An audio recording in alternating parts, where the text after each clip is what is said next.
This episode is sponsored by Factor. With the hustle and bustle of the holidays right around the corner, it can be tough finding time to cook. But with Factor, you can still get delicious chef-crafted meals delivered straight to your door, no matter how hectic your schedule gets. They've got a ton of variety, from Asian-inspired meals to Mediterranean diet options to great seafood like salmon and shrimp. And the best part is, it's actually good for you. In fact, 97% of customers say that Factor helped them live a healthier life. So get started at factormeals.com/command50off and use code command50off to get 50% off your first box plus free breakfast for 1 year.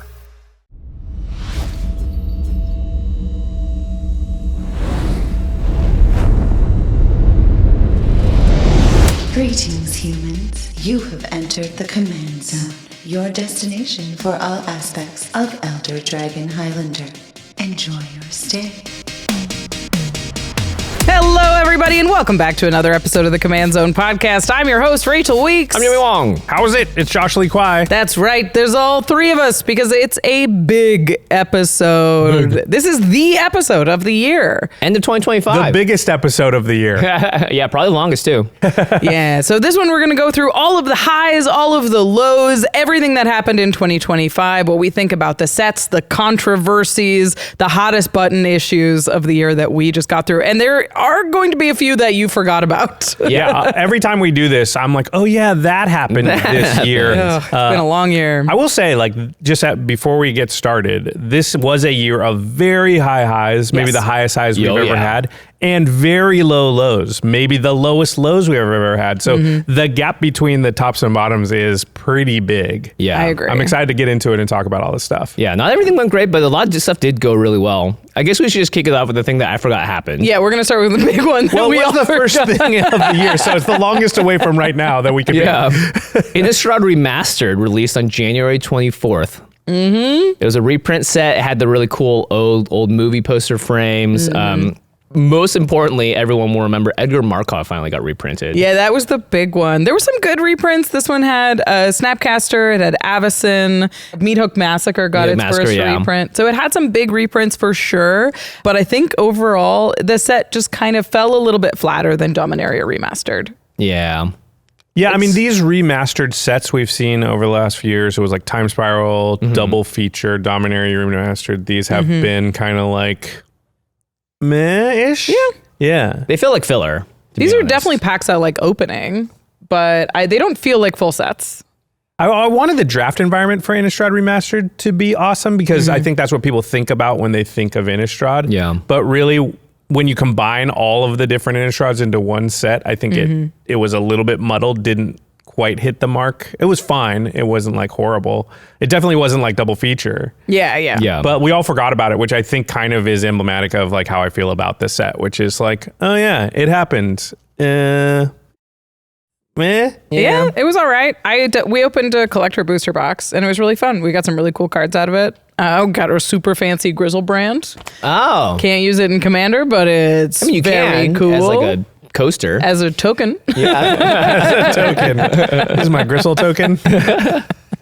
Yeah, it was a cool set, but I think it was definitely a forgettable one.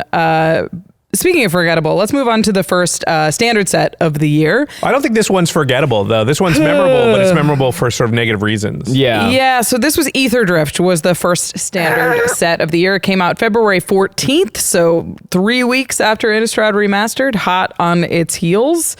This was sort of the last of the hat sets, is sort of the way I think about Aetherdrift. So OTJ, Outlaws of Thunder Junction, we had our all themed Western set. Now we have our themed driving set. Yeah, Karlov Manor was the other one that felt very much like it. Yeah, we talked about last year, 2024, being sort of the hat set year because Dustmourn was the horror movies and you had the Western movies and you had like a lot of them were like sort of movie trope genre detective sets. So getting really down in the weeds too of what genres were, not super broad. Yeah. So I think we were feeling at the end of 2024 the fatigue around that, and it was leading to, just a lot of like, I don't know what the word is, like just that meh feeling of like, I don't care about this. And it felt like Aetherdrift was sort of the apex or the ultimate or penultimate version of that, where like the meh like totally took over, and that's all anybody felt about Aetherdrift. I mean, we said this, I think, on other content, but like in all our years making Magic content, which is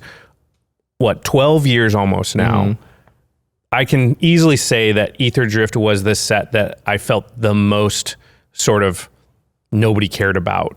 Yeah, it was of wild. any Magic set that had come out in that time period, which might have been eclipsed later on this same year. Yeah. But up till Aetherdrift coming out, we were like, wow. From a content creator perspective, we obviously monitor a lot of stuff like the number of comments, the views that things get, just the chatter out there on social media and other places.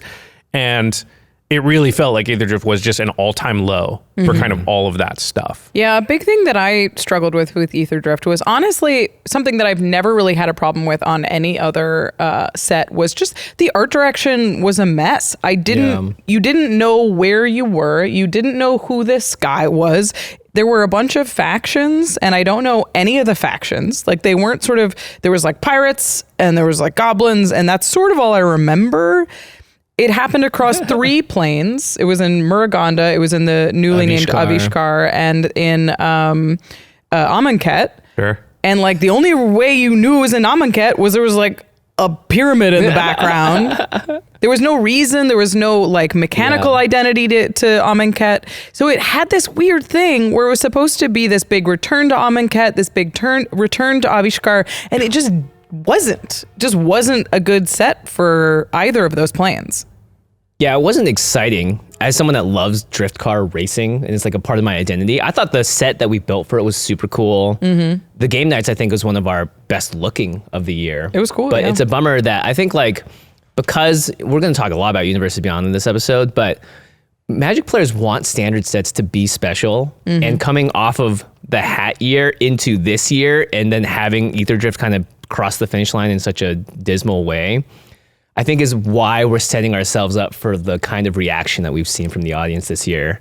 It's not like we came into it like, bam, look at us go, Lorwyn here, doing something great, amazing, and then we're giving to UB. It's like, Aetherdrift, ugh. The thing that made me most frustrated about Aetherdrift was they pitched it as a death race set. Yeah. And I was like, we're getting a Mad Max set. It's going to be gnarly. It's going to be cool. It's going to be weird. And we just kind of got this mishmash of things. Like, I was like, at least we're going to get sick vehicles. At least we're going to get, it's going to feel fast. But even the vehicles, I was going back through it. Can you name a single vehicle from that set? No. Can they all of them were like ETBs? Yeah. It's like, make them care about attacking. It's a race car set. And you didn't like they're all value vehicles. They're like, when it enters the battlefield, kill a thing. Yeah. Or when it enters, draw 2 cards. You're like, I get vehicles are kind of bad, but then don't make an entire set around them. Well, they did that later this year too. Yeah. Yeah, I really like what Jimmy said as far as we were coming on, and we talked about this a lot in 2024, and of course the first sort of major set, not counting Innistrad Remastered, coming out this year is kind of, a transition to the next year, and it's sort of more last year than it is this year, it feels like. But the fact that like we got all these hat sets and all these Universes Beyond sets mixed in felt like we just haven't really gotten the bread and butter high fantasy setting in so long that like it was just inevitable. And this is, I mean, we've talked about UB sets ad nauseum. We'll talk about them more during this episode. But like one of the things we've said a lot is like when the UB setting is closer to high fantasy, it feels a lot better and people tend to like it a lot more. Well, this is not UB, but it's very far away from a high fantasy setting. Death Race is not close to like what you think of when you think of just even the word Magic. Yeah. And so, yeah, I think the pushback was like this culmination of a lot of things building up over the course of, maybe even a couple of years worth of stuff, and just kind of really hit at Aetherdrift. And I think you're absolutely right, Jimmy. As we continue to talk about this year, the reverberations of that, the echoes of that stuff we're still dealing with that are going to push all the way out to Spider-Man and even into next year. And I think they really, really screwed up and dropped the ball in doing all these hat sets in 2024 into this year by making it not palatable for the UBs. I think if you had all of, or at least a lot of your sort of standard legal main sets, high fantasy setting stuff, it would have just been a lot more easy to sort of, swallow the UB stuff in between. Maybe Spider-Man would have done a little bit better even, because they would be these sort of novel departures. Right. But then it just felt like, well, geez, the reason the thing I know about this game and the reason that I'm, one of the reasons I like it it's just not there at all. I'm just not even getting any crumbs even. Yeah. And so this was just, and again, they're priced into this strategy that they locked in probably in like 2022. And by the time they realize like, this car is going towards the edge of the cliff, they can't turn the wheel or push the brakes in a manner that's going to like stop it from going. So Aetherdrift was just like, yep, we're going over the edge of that cliff. They Here's couldn't the even thing drift around it. that I really noticed is like, we know that all of our stuff underperformed for Aetherdrift. And there's a quote from Mark Rosewater on Blog Talk that's when asked how Aetherdrift did, he said it almost exactly matched our expectations, which to me says their expectations were low. Yeah. Yeah, I think also though, because the way that sets kind of work is it costs you in the next set or the set after when a set does bad, because the way that distribution works is like LGSs and stuff speculate on what they want to buy, what their allocation is going to be Ahead of time. They purchase a lot of that stuff. Yeah. And then they get stuck holding the bag when it doesn't sell. Like Aetherdrift is still on shelves at most LGSs. Now Wizards saw the money for the stuff that's sitting on the shelves in LGS. That got bought by somebody, right? But then the LGSs are like, well, we didn't sell any of it though. Yeah, we're stuck holding the bag. So then what that does is say, later on down the line. Now, obviously, Final Fantasy is going to fix a lot of these problems, but so I can see that being the case from Wizards' perspective, which they have to know though that their numbers work that way and are not reliable as far as like. Is a set successful or not? In that way, I think. Right. Yeah. And, I think like having enough conversations with people in Wizards, they know Aetherdrift was kind of a failure and disappointing. Like I didn't really hear anybody over there parroting the idea that like, yes, it was successful and great. Aetherdrift, Yeah. Right. Cool t-shirts though. Yeah. Josh is wearing one right now. Yeah. And I do want to say, I thought Aetherdrift Limited was actually pretty good. I liked it. Yeah. It was I cool. thought it was fun. I thought Start Your Engines was going to be like a boring It was interesting. mechanic, and actually added a lot to the limited environment. I can't speak to standard and other things like that because I don't play it, but and I think it didn't really reverberate into Commander very much at all. No. Yeah. But like if you want to look, hey, is there anything positive about Aetherdrift? I would say, okay, limited design was actually better than it looked. I don't think it's probably even top 3 of the year, but it was fun and I enjoyed playing limited in Aetherdrift. It wasn't like a dud of a limited set. Yeah. Yeah. I just keep thinking about Aetherdrift as like, what if this was just an Avishkar set? What if this was just a proper return to Avishkar? We got to see the world that we love. We got to like live in that one space. It would have been a banger. Everybody would have loved it. And I think it's like a part of the sentiment that we're feeling about like Magic being squished out is Aetherdrift took 3 beloved planes. They took like two and a half and crammed them into one set and then raced through them. And literally raced through them. And it just feels like they actually skipped over the stuff that we actually care about. Yeah, I mean, by making a death rate set, they didn't even like give you the things you like about those planes anyway. No. So it just didn't, it doesn't matter. You can say that it's set wherever the heck you want it to. But It doesn't cares? feel like it's any of those places. Right. We got we got 2 Amonkhet gods that we don't know. We don't know what they're attached to. It just didn't give you any of the things it was trying to do. Yeah. All right, let's move on to I will say, I do want to say before we go, because we're going to move on here, I don't know that it was actually the last hat set. Yeah. There's one more set this year that I think you can make a pretty strong argument is a hat set. Now I like that other set better. And I think that setting's a little more broad, but like I think we did not solve this problem and we're not done with it yet. I agree.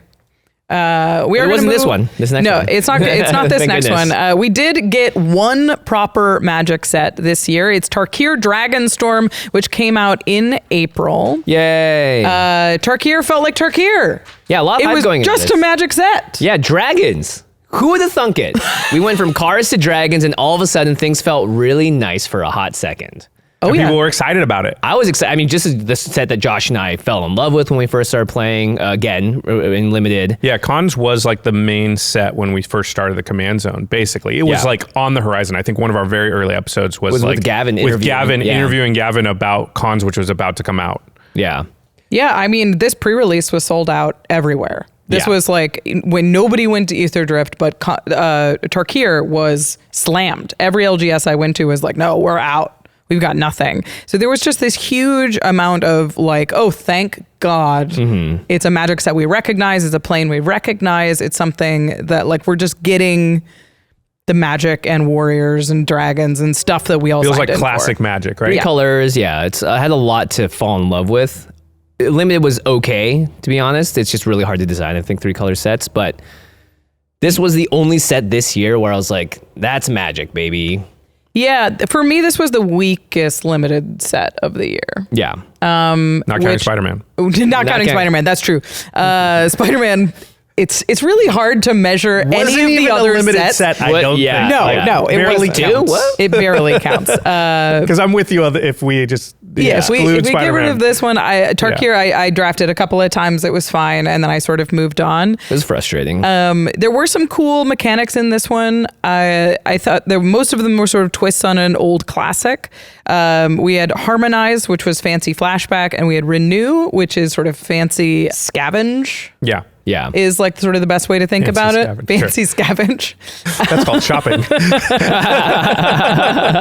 So those were sort of instantly recognizable, easy to put into decks.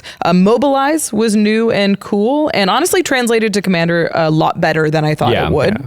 Mobilize looked like a limited or a 1v1 for archetype, and it Turns out. made the jump. Yeah, it turns out if you make a lot of tokens, it's good. I think the biggest complaint about Dragonstorm that we had was that omens looked like adventures. Yeah, and they shuffled into your deck, so it made it very confusing. It still confuses me. It's still confusing. yeah. In fact, it's going to get more confusing, not less confusing.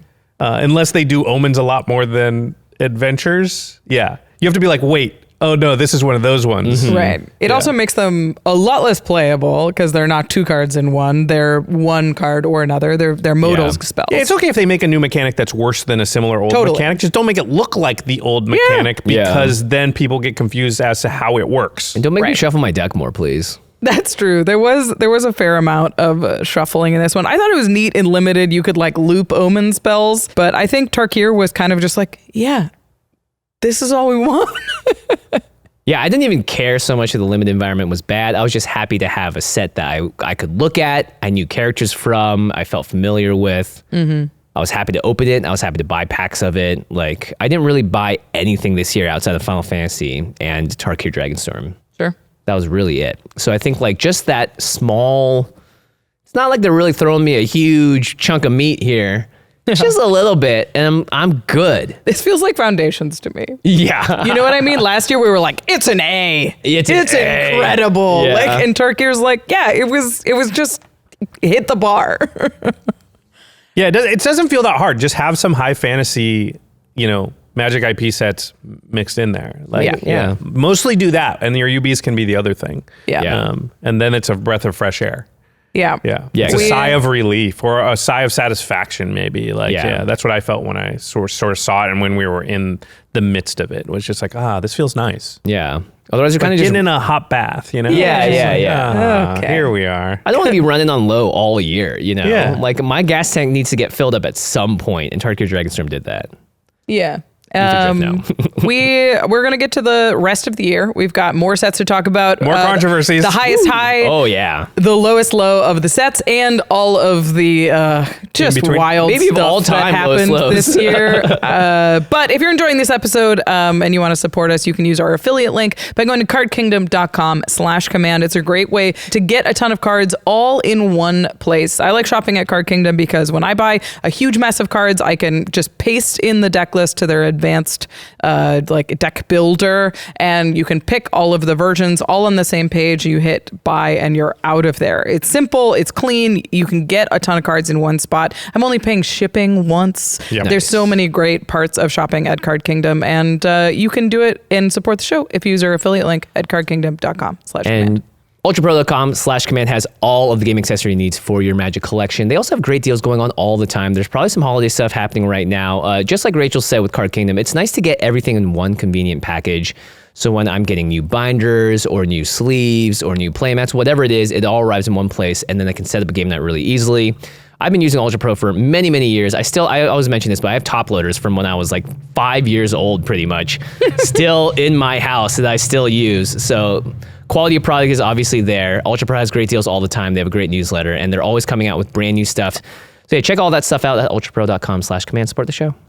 Yeah, I think at this time of year, because I think when you're watching this, it's pretty close to the holidays. You're unlikely to order something and get in time for the holidays. Yeah. But one of the things that happens this time of year is we end up with, monetary gifts from friends and family. And also the other good things is a lot of things drop prices like right after the holidays. Oh, yeah. So that combination is really good to get involved with for both Card Kingdom and Ultra Pro because you can make your dollar go pretty far. So highly recommend both those places. The deck builder on Card Kingdom is like a game changer. It's one of those yeah. things you use and then you're like, why doesn't everybody do it this way? Yeah. Don't give me any ideas. Yeah.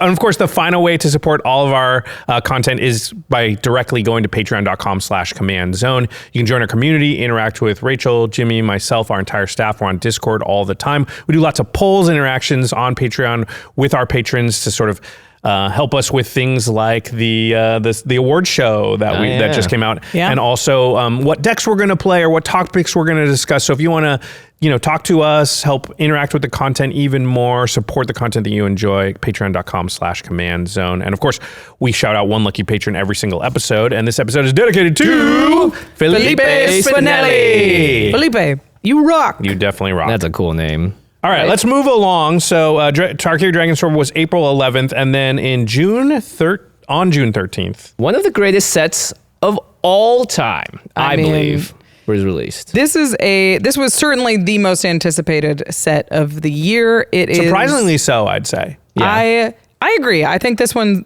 surprised me. It's of course Final Fantasy. Yeah.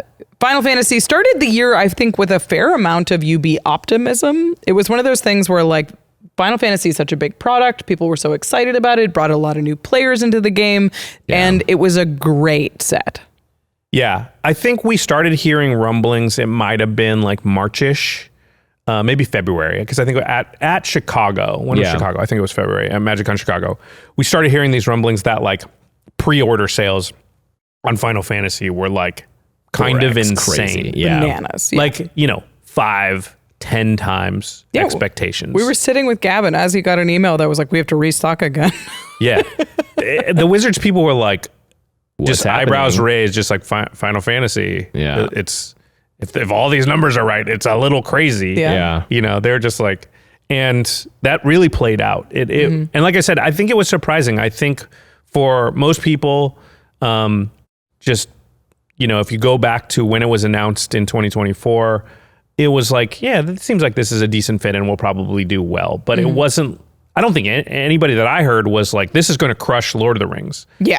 Which was an all-time, biggest Magic set of all time. And then we heard later, I think Chris Cox or somebody said on like a quarterly stockholder meeting that it took 6 months. Whatever Lord of the Rings made in 6 months, Final Fantasy made that in one day. Yeah, it's wild. Insane.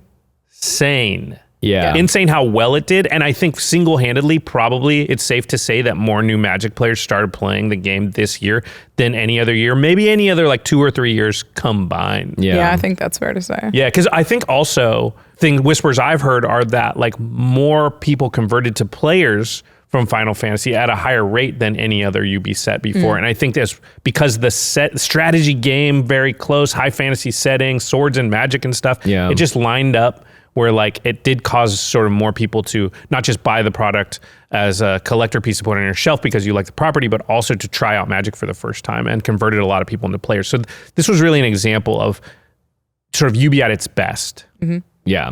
I think it's going to be maybe it's best for... I don't see anything coming close to Final Fantasy. We got the Return to the Hobbit and stuff, but it was just a perfect mixture. I feel like they've also been working on this set for like 6+ years is another big thing. This wasn't like a half-baked set. This is something that obviously required an insane amount of coordination because every single studio in Final Fantasy is its own entity. Mm-hmm. So they had to literally collaborate with 15 individual studios on every single card. Crazy. Yeah, and people that have worked with Japan before know just how difficult it is to cross that cultural boundary, the language boundary, and to make it all work and fit within this world of Magic. So I think the amount of care and attention, all the little pieces they put out with the artists and all that stuff, really showed that they genuinely put their best foot forward in every single place they could. And you see the end result and you feel the end result. The limited format, people are saying is one of the greatest of all time. I agree. I rarely try to go to Mythic, but I did in this time. Yeah, I have never drafted a set as much as I drafted Final Fantasy. Yeah, same here. Yeah, it was top 5 all time, maybe top 3 all time, for sure. Yeah. Like one of the great draft formats of all time. Just is. Yeah, and I don't know this property. I don't care about Final Fantasy, but like this Magic set I kept coming back. I played it when they brought it back after Spider-Man failed. Yeah. I was excited. I was like, oh God, I can draft Final Fantasy. Yeah. And like that's it. I did more drafting this year specifically because of the Final Fantasy limited format and I'll draft it tomorrow if we've got a box. Oh, 100%. I still can't even find a box. That is one of the interesting things about this set, because I think we look at the amount of cards and we look at everything that they made, and it's perfect. It's like really hard to argue with. The biggest problem with Final Fantasy was accessibility and price. Yeah, the collector boosters, I remember seeing them for $800 and being like, that's way too much. And then they jumped to $1,300 and I was like, oh, I see what's happening here. Yeah. This actually, I think, kicks off something that has been a major pain point for a lot of players in many card games now, which is the scalper thing has become very prominent as a result of the hype that Final Fantasy created. And it's created this sort of like tidal wave effect where people overbought other sets. People are now overinvesting, thinking there's more here than there actually is. And it's really interesting because, like, as collectors, this is a fun thing. We like collecting things. It should be good for the game to have collectible things, but it's created, the amount of popularity was almost too much. And it almost crossed the threshold in terms of what is fun to collect anymore. Now it's become a problem or a pain for a lot of people because money is a whole thing these days. It's like we're in just a very different situation. I think people's relationship with money and how they collect things is also very different in this year than it has been in the past. I mean, this is a classic sort of collectible issue, though, where like you become a victim of your own success when something's popular and a lot of people want it. Well, of course, the demand's really high and the supply is either the same or low. And, you know, the supply was lower than normal here. You know, I heard kind of on accident in that, like you were talking about, Jimmy, it was just, you know, approvals and stuff took longer. Yeah. Going through the whole rigmarole of dealing with Square Enix and that property and the intricacies of, you know, sort of the cultural exchange and everything caused them to just sort of be behind where they normally would be with manufacturing, which added to the problem of like there's just less of it. And then you add in the fact that like it's kind of like abnormally way above expectations demand that, like, you know, seems reasonable because I think most of us did not predict that it would be that level of demand. So then you got an even wider gap between those two things than you would normally have, and it just led to, but you're right, the reverberations of it will head us into future sets where people are like getting into Magic for the first time. Holy crap, there's, you know, I got to get a collector booster box when it's this amount because it was just that amount for this other set. And then you find out like, well, they're not always like that. In fact, they're not often like that. This is a rarity. And then you kind of feel tricked and hoodwinked going into Spider-Man and Edge of Eternities and stuff by like, I thought I was getting this collector booster at a good price, but that's actually like, they were just way overinflated for this one thing that was a sort of a special one-off. Stores get hurt the most. The ones that overallocate, don't understand how to buy correctly. Yeah. Because then they're left told. I mean, I've seen just pictures of just so many pictures of just endless Spider-Man stock, not right? Like, yeah. So it's a lot of this pricing has sort of balanced out as it often does. Like you can get all of the precons, like the Final Fantasy VII precon was like $120 at one point. Yeah. And now you can get it for like $50-$60. So they're like below MSRP. We've printed enough. They're out in the world. It can be a good set, but at the time of release, it was like so hyped. So many people were trying to get their hands on this set, and especially because the limited environment was so fun, but you just couldn't get your hands on product. Yeah. So that was definitely a huge pain point for the best set of the year, but it's really hard to ding it for anything else. Yeah, I mean, the thing that I take from Final Fantasy is that it was a cultural moment for both gaming and Magic. And very rarely does video games cross over into Magic in this way. But Final Fantasy, I didn't expect it to have as much success because I was like, I love Final Fantasy growing up. I played a lot, but I didn't see the Magic audience and Final Fantasy blending in the way that it did.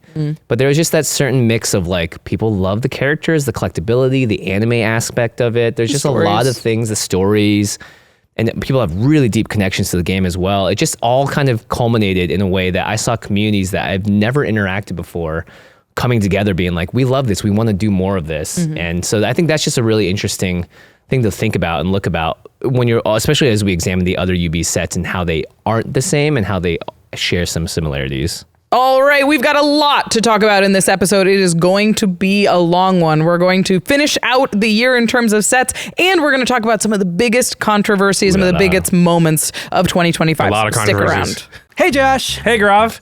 Wait, aren't you usually editing these spots? Oh no, if you're here, then who's working on it in the edit bit? Who's going to cut it together? That's not how editing works. Oh, yeah, I knew that. Duh. Grav, edit that out. Oh, hey, Gaurav. What's up?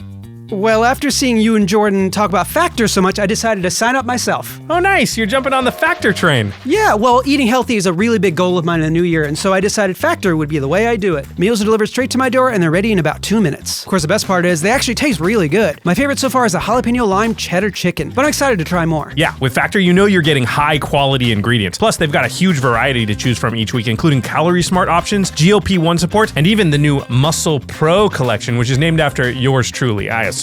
Exactly. Is that it? Feels like this spot needs an ending. I'll figure it out in post. Gaurav, you're high quality and nice. Head to factormeals.com/command50off and use code command50off to get 50% off your first Factor box plus free breakfast for 1 year. That's code command50off at factormeals.com/command50off. Offer only valid for new Factor customers with code and qualifying auto-renewing subscription purchase. Make healthier eating easy with Factor.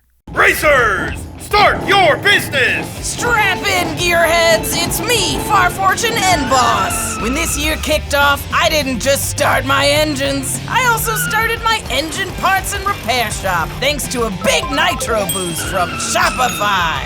The new year is a perfect time to hit the ignition and launch that big business idea you've had idling for years. And Shopify helps you attack it head on with everything you need to sell online and in person. They got my online store set up at max speed with tons of built-in templates and powerful tools to tune up my product pages and marketing campaigns. And as my business accelerated, Shopify kept up the pace, helping me go full throttle into new markets, all from the same easy dashboard. That's why millions of entrepreneurs have made Shopify their co-pilot on the road to success, including the Command Zone. Cross the starting line in 2026 and your fortune might not be as far off as you think. In 2026, stop waiting and start selling with Shopify. Sign up for your $1 per month trial and start selling today at shopify.com/TCZ. Just go to shopify.com/TCZ. Again, that's shopify.com/TCZ. Hear your first this new year with Shopify by your side. You ready to record? Why are you dressed like it's Antarctica? Oh crap, is it the best snow cards episode? No. I've just been freezing for like 2 weeks. 2 weeks? Oh, you gotta see a doctor. No. It's just a constant shiver. I'll wait until a real emergency. No, we are gonna make you an appointment on ZOCDOC right now. On what now? ZOCDOC. It's a free app and website where you can search and compare high-quality in-network doctors and click to instantly book an appointment. The days of just going to the doctor for emergencies are over. No more trying to walk it off for weeks or months on end. With ZOCDOC, it's easy to book something the moment you need it. Appointments typically happen within 72 hours, sometimes even same day. You can filter for things like insurance, preferred language, or patient ratings, and with over 100,000 doctors across every specialty, you're sure to find the right fit. I actually used ZOCDOC to find a doctor for my eczema, and the treatment was such a relief. You're right. I'll make an appointment right now. Stupid mittens. Oh, okay. Yeah, how about I help you with that? Oh, it's got a face scan. Lift the... Yeah, okay, I got this. Stop putting off those doctor's appointments and go to ZocDoc.com/command to find and instantly book a top-rated doctor today. That's ZocDoc.com/command. ZocDoc.com/command. Browsing for some new tech? Yeah, I'm building Tiamat and ARCHIDEKT. Ooh, how about Zergo and Ojutai? Did you just drag and drop that card image directly into your deck? Yep, with ARCHIDEKT, you can drag and drop card images from EDH, Rec, or Scryfall directly into the deck list. No typing required. That is so cool. Ooh, okay, check this out. I'm gonna drag and drop Dragonstorm into the deck, and then boom, I'm gonna drop a bunch of dragons on the battlefield. A 9-drop, huh? Seems ambitious. It was just for the pun. ARCHIDEKT is the best place to browse, brew, and playtest commander decks. Just go to archidekt.com/command zone to get started. That's ARCHIDEKT.com/command zone. All right, welcome back, everybody. We're going to jump right back into it with Edge of Eternities. I think this set was really interesting. I don't think there's a lot of hype going into this set because we couldn't figure out what it was. Yeah, I remember the art coming out for it in the MagicCon last year, and people being like, this is cool, this looks amazing, Shocklands, all that stuff. It's like spacey, but it wasn't super recognizable. There weren't really characters that we knew. It was just kind of, sure? Yeah, that's it. But it just didn't have a lot of like stuff to grab onto before the set came out. So I think that was sort of a strange thing, especially coming off of Final Fantasy. It left a big shadow. Yeah, I mean, the strategy of putting it right after Final Fantasy seems pretty weird to me. It's because of space. Yeah, it's almost like you would want to switch Edge of Eternities and Tarkir Dragonstorm. Right. so that after all these people come in for Final Fantasy, they come to a high fantasy setting that feels like grounds you into what Magic is. It's like, okay, we got them to try it. Now let's show them our bread and butter, and then we can go outside that. But it's, and again, this might all be attributable to the fact that like they didn't really know Final Fantasy was going to be such a big hit that it was. But that I found that to be a little bit perplexing, just the order of those things. I was excited about Age of Eternities because I'm a big like sci-fi nerd. And, you know, we did that. We built a freaking spaceship. Yeah, we were like, we're going to do a short for this like we've done in the past because it's our one chance to sort of do something like this. And so we were excited about the setting. But I will say, it kind of did feel like another hat set. Yeah. Yep. Like, you don't have to squint very much. It's definitely closer to the mold of Thunder Junction, Duskmourn, Aetherdrift than it is to the mold of, you know, Lorwyn Eclipsed or Tarkir Dragonstorm, or, you know, returning to one of these beloved, you know, a Ravnica set or something like that. It's impossible to say it's not closer to Thunder Junction than it is to those other things. And I think that definitely hurt it too, because now we're 4 sets into the year, 5, I guess, Innistrad Remastered, sorry, half counts. And we really had one high fantasy Magic IP setting. You know what it kept reminding me of is Unfinity. Yeah. Kind of a lot. Yeah. There was a lot of art. There was a lot of stuff that just looked like Unfinity, which for me was like, this kind of tone used to be silver bordered, and now it's not. Now it's part of the Magic world. And I think that's okay. Obviously, it's growing and it's changing, but it was definitely, for me, they look really close. That's a really good point. Yeah. It's not novel. It could have been novel. Like if this comes out 5 years ago, it's novel and therefore intriguing. Like, oh, most of our places are like ancient Greece, ancient Egypt, high fantasy, medieval times. And now we've got this thing that like stands out as like a novel, unique thing. But this is the opposite of that. This feels like another in a long line of stuff that like, honestly, we don't love that much. So it's just another one of those. And so it didn't feel novel, didn't feel that unique when it could have. Especially coming after Aetherdrift. Yeah. So yeah, I think that was kind of to its downfall, because ultimately I thought the set was not bad. And, you know, I would have been excited about the setting a lot more, and was when it sort of first was announced, but it just felt like by the time it actually got here, it suffered from all the lead up of like all these other things. And then, man, I don't know. This is not the set that I would want Final Fantasy to follow Final Fantasy. And we didn't even talk about this part yet, though. This set didn't even release yet. It wasn't out. And Spider-Man previews were already starting because of Comic-Con and where Comic-Con, this is my assumption. Because of where Comic-Con fell, they felt like, oh, it's Comic-Con, we have to talk about Spider-Man at Comic-Con. Hey, Comic-Con is going to happen before Edge of Eternities even comes out. So are we going to step on the toes of it? I want to spell this out a little bit because it is crazy. So Final Fantasy was the major set, and they were pushing it all the way through at least June 22nd. That was MagicCon Vegas. And that was a huge Final Fantasy moment. Edge had like a little bit of blips, but it was Final Fantasy. They started previewing Spider-Man July 25th, which was Edge of Eternity pre-release weekend. That was the weekend that was supposed to be Edge's weekend, and it was completely stepped on. So we're talking about 1 month where Edge was entirely spoiled, it was entirely hyped, and then released into nothingness. It was like the most rushed thing ever. It was crazy, especially like, and I think that fed into it, us not really knowing what it was and not really knowing what to be excited about. And like, you're like, yeah, it's a space set, but we haven't seen anything. And then it just was here, and then Spider-Man They're like, look at this, but also look at this. And you're like, wait, I want to look at this. Oh God, where do I look? You just gave me a new toy, and you're telling me a better toy is coming out in 2 weeks. It was really frustrating, especially for a set that like could have felt special and could have felt new and like had some really neat things going for it. Like Spacecraft was new, and the art direction was crazy. Like pretty gorgeous and different looking. I think the commander cards were really special. This is Ice Till Explorer year. It is. So like, I think the precons that they made for this set are incredible.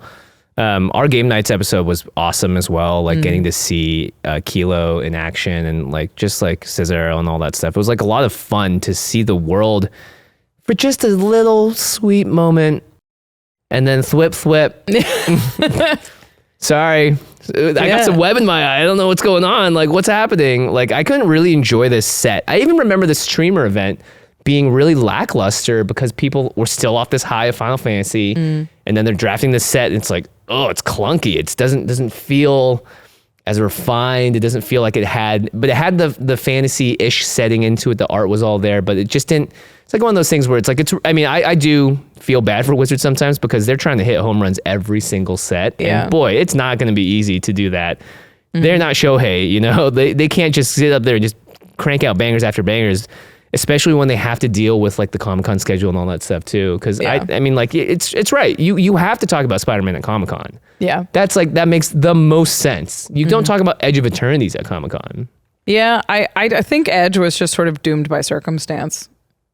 It was like, it was kind of cool, but it was weird that it was after Aetherdrift. It was weird that it didn't have a big window. It was weird that it was too different, especially coming off of Tarkir, which was really popular. So it just like... Shocklands couldn't save it, right? No. That's like, normally they're like, the lands will save it. Yeah. Sweet lands, a Vendo, but they had wasn't enough. Cycle of commander doublers that are all expensive, and nobody's buying Edge packs. I don't know. There was more hype about it than Aetherdrift. It was definitely better than Aetherdrift. Yeah.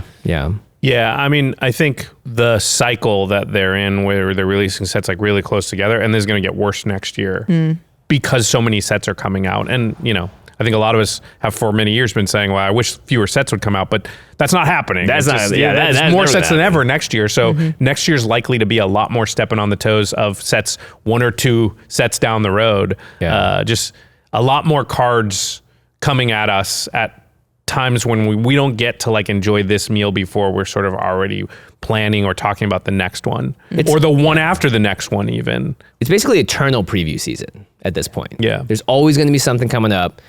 And we'll talk about this more later, but it is very important, I think, as a consumer to focus your attention on what matters to you. Otherwise, you're just going to be in this position where you're like, oh man, my eyes are burning. I can't even handle the information that's coming into me. Yeah, it's an all-you-can-eat buffet, right? Where like when you go to Vegas the first time and there's all this stuff. Anybody who's done this buffet before, people will be like, "Don't eat bread. Don't eat that. That's garbage. Go straight to lobster. Eat the like crab." But what does it matter if you're full at the end? They have everything. But you can't eat everything. So you need to eat what you're excited about. Right. Otherwise, you're going to feel like trash, and you will feel like trash. The part of the problem is though that it's a game, right? Like I was excited about Edge of Eternities as a setting because I like sci-fi stuff. Yeah. But my excitement was dampened by the fact that everybody else is not excited because me just being excited by myself in a vacuum doesn't do much. I have to play this game with other people. So there is a little bit about it. Does kind of matter like how the entirety of the community feels about it because it will affect you. Oh yeah, absolutely. It would be foolish to say that you can just ignore the community, ignore what people are reacting to, and how if your friends don't like the set, you're not going to get to play with them no matter how excited you are about it. Yeah. If you go to a game store or if your playgroup just doesn't care, it will affect how you experience it as well. Yeah. There was a big change that happened around Edge of Eternities. Was it? A big change? I don't know. It was a change. There was a commander rules change that allowed legendary vehicles and spacecrafts to be legal as commanders. As long as they had PT, power toughness. They need a power, they need a toughness. They have to have the option to be a creature, essentially. So that rule change added like 40 cards or something like that as commanders, and generally it really hasn't impacted anything. Have you played against one yet? Yes. How was it? Fine.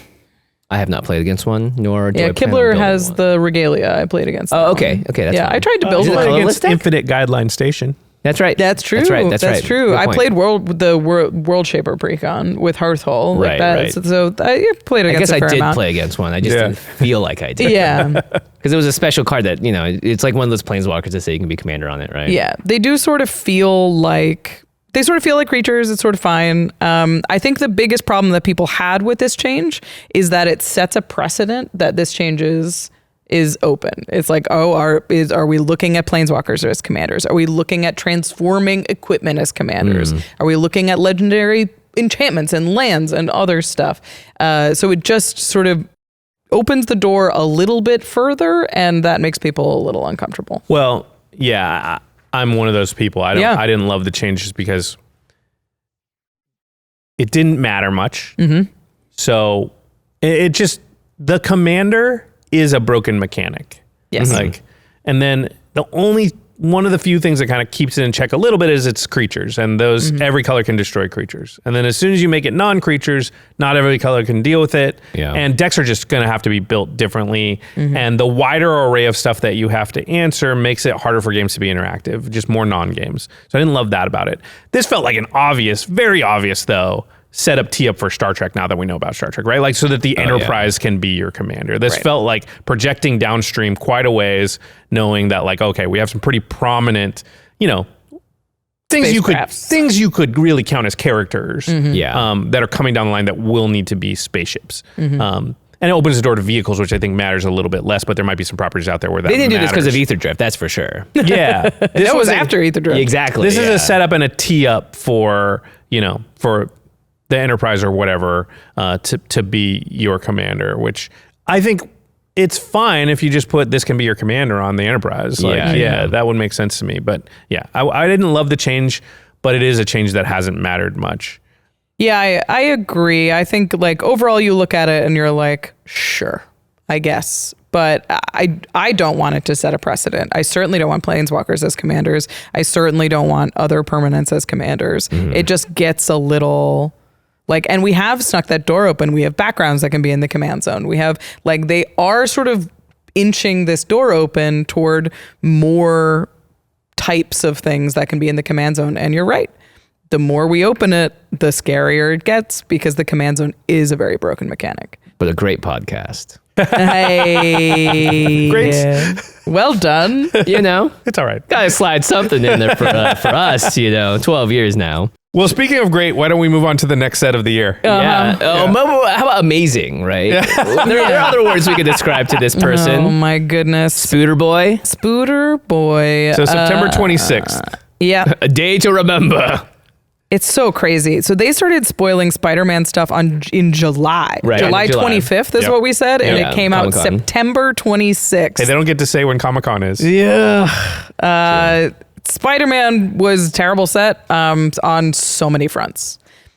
I think some of the highlights was there's a lot of different just spider folks that didn't really would have been great if this came out with the movie. Would have been great when everyone was into Spider-Verse. It does feel late. It is a really weird choice with the movie coming out next year. Was the movie ever supposed to come out? I don't think so. I don't think this so, year and yeah. got delayed or something. No, I didn't hear any chatter about that. So it is a strange I don't know first how it bullet out the happened. gun. Like this is it. It's not very. It turns out it's not like a huge enough property to have enough depth of characters to really support a set. Now, they got a little bit in trouble with the small set thing that they. This is all the way back to Aftermath. And Assassin's Creed. Was Assassin's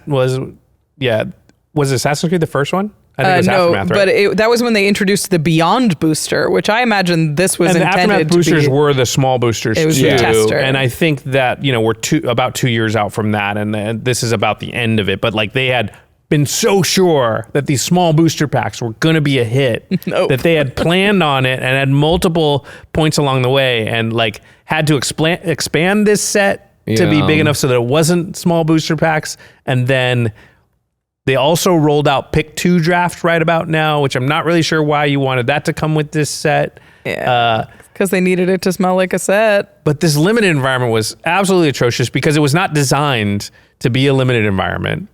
And then this is just the focal point, the culmination of so many things going wrong and hitting all at the same point, right? All the hat sets led up to this, all the UB fatigue. You got a ton of Marvel fatigue. This was a small set that got ballooned into a large set. It's bad. Here's the thing. It's the excuse that the set got ballooned gets used all the time. That's their own fault, though. I know. But the thing is, you look at Spider-Man and you're like, okay, let's lose the bottom 40 cards. Let's lose the bottom 80 cards. Yeah. The top 80 doesn't look great. Still bad, yeah. It's not a great set beyond that. The thing that drove me crazy, and I remember this when we were looking at Legends for Spider-Man game nights, they're all the same. Yeah. They're all +1/+1 counters. They're all like, oh, it's Bolas's Citadel in the command zone. Oh, it's Birgi again. Oh, like everything. Even the Soulstone, the card, the One Ring, is a 2-mana rock. Who cares? Yeah. It's boring. The design was boring all the way down.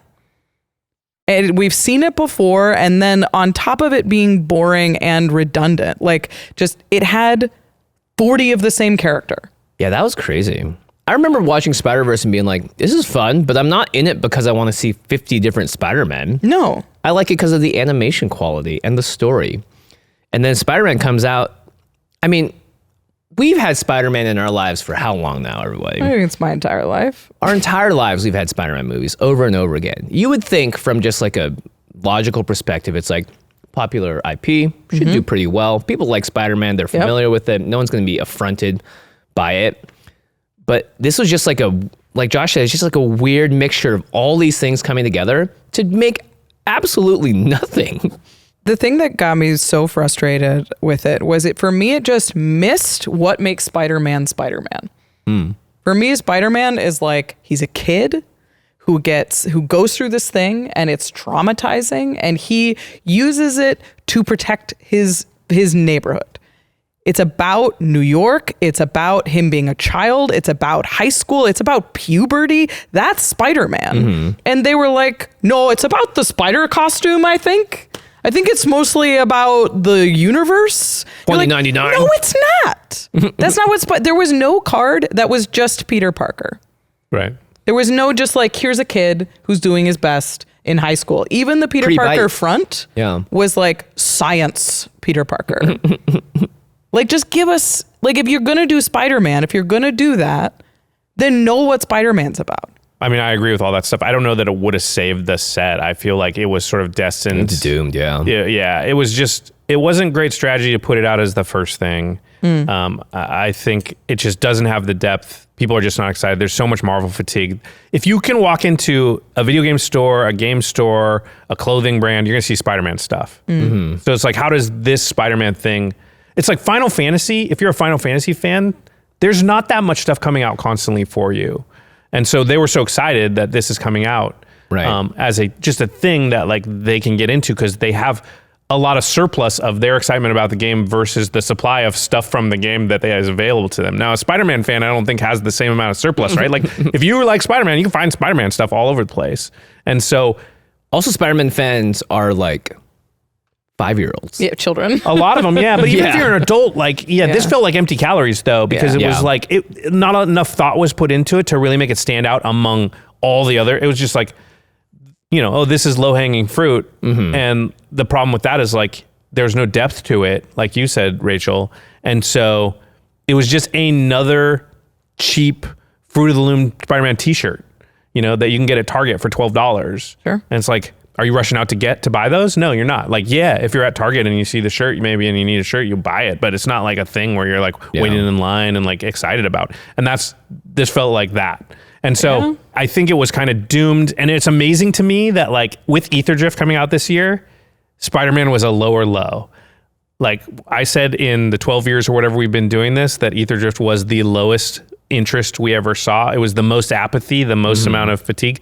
This eclipsed that and then flipped over into like rage, negative. Yeah. So like, whereas Aetherdrift, people didn't care. Spider-Man, they actively cared in the negative direction. They were mad about it. Yeah. Yeah. So I don't know what else you can say there. Whereas like a lot of voice, and I get it. I agree with it. I think it just wasn't a good set. It came at a weird time.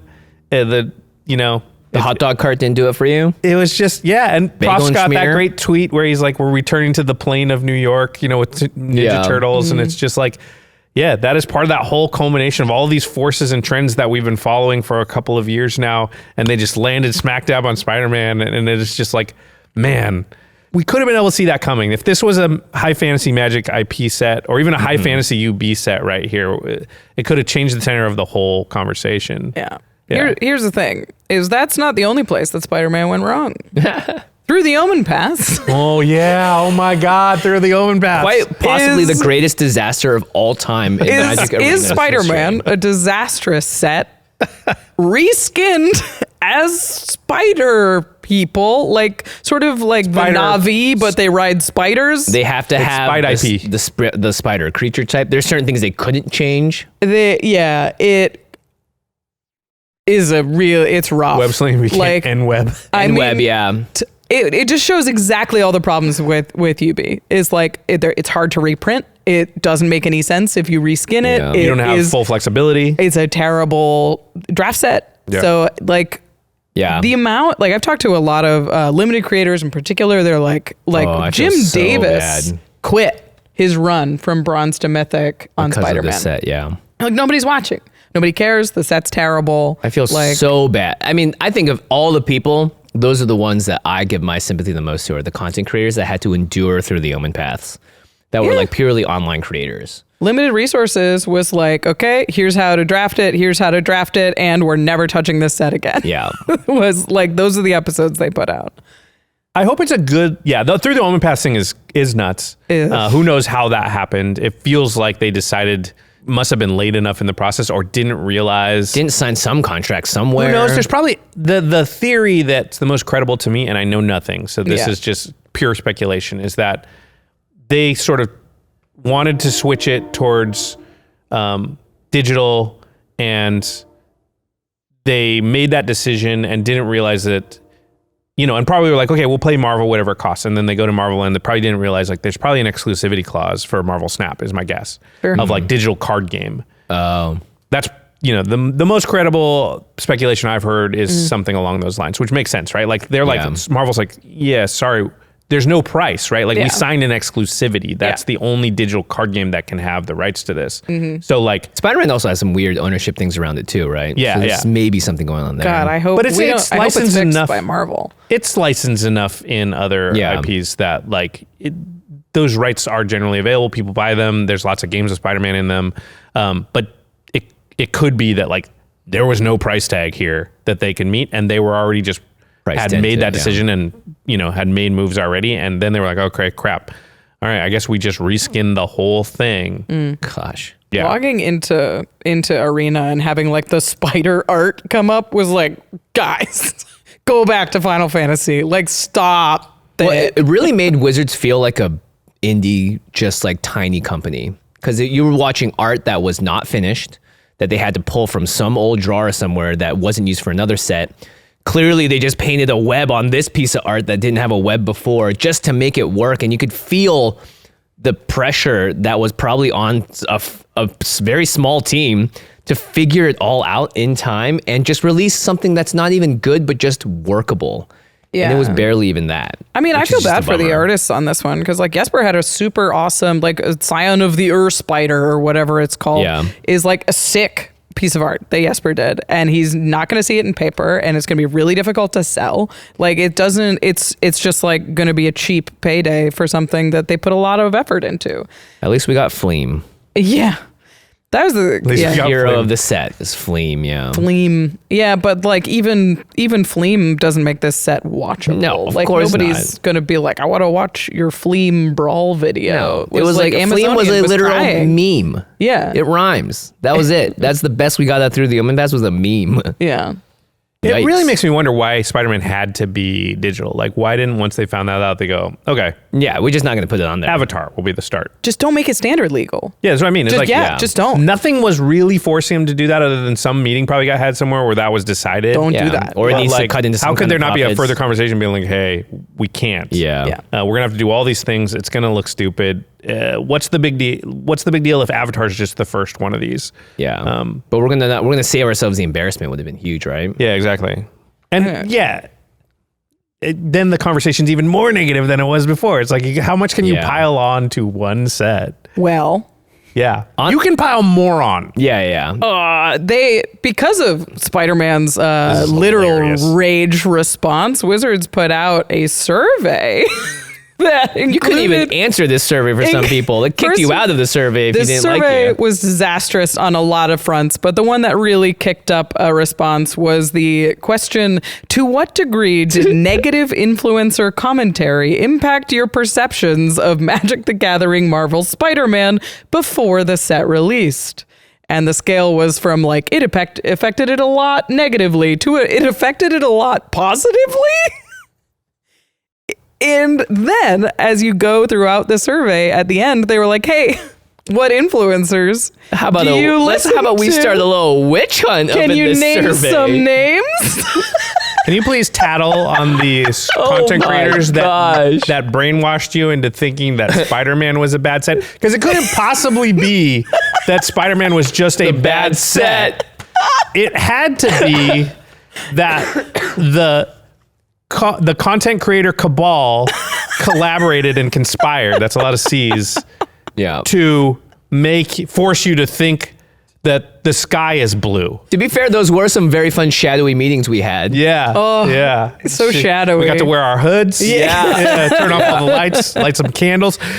This obviously rubbed a lot of people the wrong way. There's so many problems with this question because it's the most unsubtle thing that's ever happened. Right? Like no nuance. Just unsubtle. wrote this? Listen, if you really want to try and do this, there are ways to do it where like every 6-year-old that reads the survey doesn't know exactly what you're doing. Yeah. But also just the idea that this question needs to be asked and that somehow it is like, that is the reason. Like somebody's got to go into a meeting somewhere. I get it. And like explain themselves. Like what the hell happened here? Yeah. And you know, they want ammo that says negative influencer commentary. Yeah. Because that's not on them, right? Then you're pushing the responsibility somewhere else. And probably the content creator is not the only place they're looking for that protection, that shield.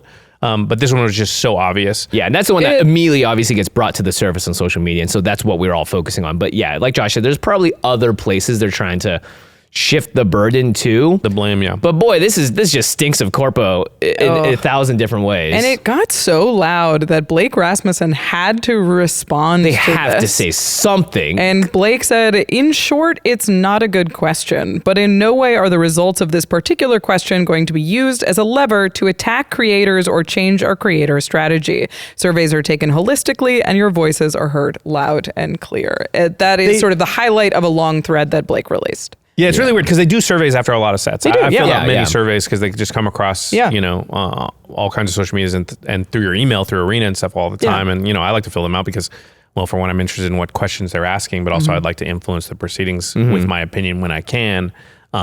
This one was particularly bad. Not just this question, there were a few other questions. And I like what you said, Rachel. I remember seeing screenshots from certain people where it's like, if you click the wrong demographic, it would say, you know, thanks for your response, but you're not in the demographic we're looking for. Which is insane, And then too. be like, no more, we're not asking you any more questions. And it's like, why? Why not just let them fill out the survey and then have it automatically disregard their responses? But you don't have to tell people like, hey, we didn't care about your opinion. If you don't care about their opinion, there's nothing people can do about that. But why are you telling them to that? Yeah. Like that, it's just rude, first of all. But how do you not know people are going to object to that? Like, hey, let me ask you guys a question. I want to know what you thought about dinner last night. I thought it was did you pretty like that? Sorry, Rachel, I don't care about your opinion, actually. Jimmy, what'd you think? You know, Actually, I don't care about yours. You're I right. asked Jordan earlier and he liked the French fries, so they're good. Like, that's just rude. You don't do that to people. Yeah. It makes no sense. If I don't care what you think, I still go, what'd you think? Listen to it and then disregard without telling you. You don't need to Gave me tell. the survey. Yeah. You did. You invited.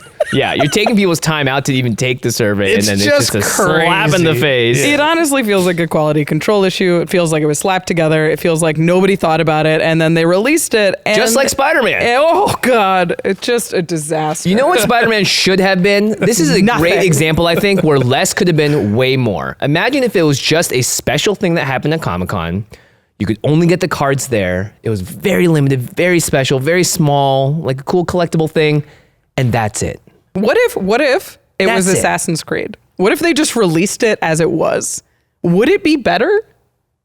I don't know. I think it might have been. It's not draftable, so you're not messing with all of the limited stuff. Yeah. It's like the packs still suck, but you still get Spider cards. They're like, it's the set they intended to release. I think they should have just eaten it. Less is more. I think Wizards has to learn this in some way or fashion. I don't know. Yeah. I think they're dealing with a lot of forces though that you have to be realistic about. So you make a deal with a mega conglomerate like Marvel, right? And there's like a lot of contracts, and I don't know the details of any of this stuff, but I can imagine that like there's projected returns, and there's a pie chart that got shown during a PowerPoint presentation in a conference room full of a bunch of Marvel execs, and what other sets have made in the past and things like that. And one of the things you have to do in situations like this is like be seen to be trying. Sure. Yeah. Right. So that you're, because they made a multi-year deal. We know there's another Marvel set coming out next year. There's probably more in the pipe after that. Yeah. And so this is like when you release a movie that you've already shot the sequels for, and the first one does badly, like you're in huge damage control mode. Yeah. And the worst thing I think you can do is be seen to not be at least trying to make it go better. Even though in trying you may have made it worse, they want to see it try. Sure. Yeah. So, because if you do the other thing and it does poorly, why didn't you do anything? Yeah. Why didn't you try stuff? You knew it was going to be bad. Yeah, exactly. At least here it's like, okay, we tried a bunch of stuff. That stuff didn't work, but it wasn't for lack of effort. Sure, yeah. Yeah. Yeah, and they have to keep in mind their future business. That's true. Dealings with them and all that. Yeah. Oh, boy. All right, well, let's move on to the last set of the year. This one is Avatar: The Last Airbender. Came out on November 21st. It'll quench ya. And it did. It did. Suddenly, UB felt okay. You saw a set that was loved. You saw interesting new mechanics that felt flavorful. You saw like sort of magic and fantasy in a less traditional, but in a more recognizable way. The draft set was great. There was a lot going for Avatar. Thank God. What a year of whiplash. We just needed something to be like, stop talking about Spider-Man. Here's this. Yeah. And they should have started spoiling it weeks earlier. True. Just like get off the Spider-Man train.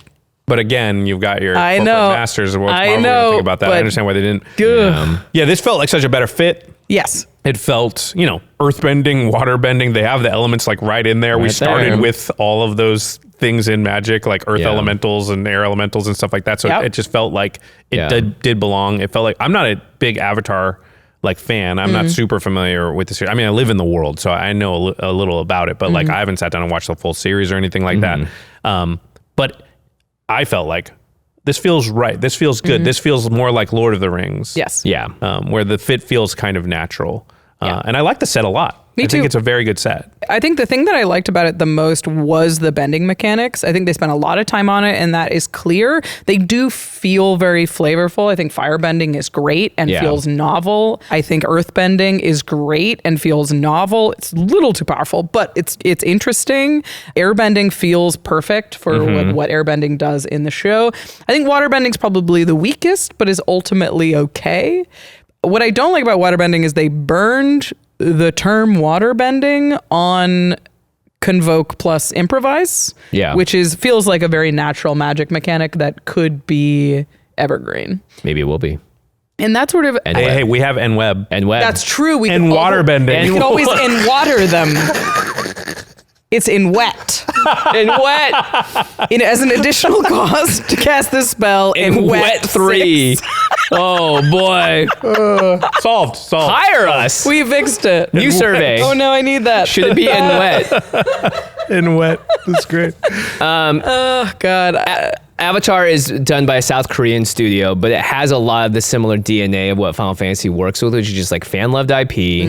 A lot of like other, it's not just the original Avatar series. There's Korra, there's books, there's board games. There's a lot to dig into as a fan. And like Josh said earlier, a great point, which is like, Avatar fans still want more. Yeah. And there's not enough product. You would think like they have a video game, fighting game coming out, they have board games coming out. It's actually not enough for the Avatar fan base. And you interact with that algorithm a little bit on Twitter or X, and boom, all of a sudden you're like, whoa, there is a lot of love for Avatar out there. And it has that aesthetic. It's got that anime quality to it. So, and I think just like naturally the Netflix show adds on to it as well, even though I don't really like it. This was just like, you want Wizards to make these choices more often than not for UB, and it felt good. And I'm glad that we were there because you can tell. I think you can just tell when the designers in the house actually love the property they're working on. Yeah. Yeah, I mean, I don't want to overplay that too much though, because I think some properties just are better fits too. Like we know that people working on Doctor Who, a lot of them did love Doctor Who, but Doctor Who's not a great fit for Magic, and that fell flat as a result because of it. I don't think it was because of a lack of love for the IP. Oh yeah, That's true. Yeah, so I think there just are some things, and I don't want to like assume or throw out there that people working on Spider-Man didn't love Spider-Man. There probably were people on the design team that did. It just is a property that's way more difficult to adapt into the Magic world and game maybe than something like Avatar: The Last Airbenders. I mean, I hope that's the takeaway from this year for Wizards is, hey, and next year they're priced into it, and there are some things I think we could safely say they seem more like Spider-Man than they do like Avatar and Final Fantasy, like Teenage Mutant Ninja Turtles. I grew up with it. I'd say I'm tentatively like a fan of Teenage Mutant Ninja Turtles, but it doesn't seem like the most obvious of fits for Magic in the way that Last Airbender is. And Star Trek, again, I'm a sci-fi guy. I'm not a huge Star Trek fan. I'm not like a guy that watched every episode of every series or anything, but I generally like Star Trek, saw the movies, watched a bunch of the shows. But that doesn't feel like a great natural fit for Magic. So I think, maybe we have to just sort of say, hopefully that lesson was learned and those reverberations we'll feel them, in 2027 and beyond. Yeah. That's what I would hope.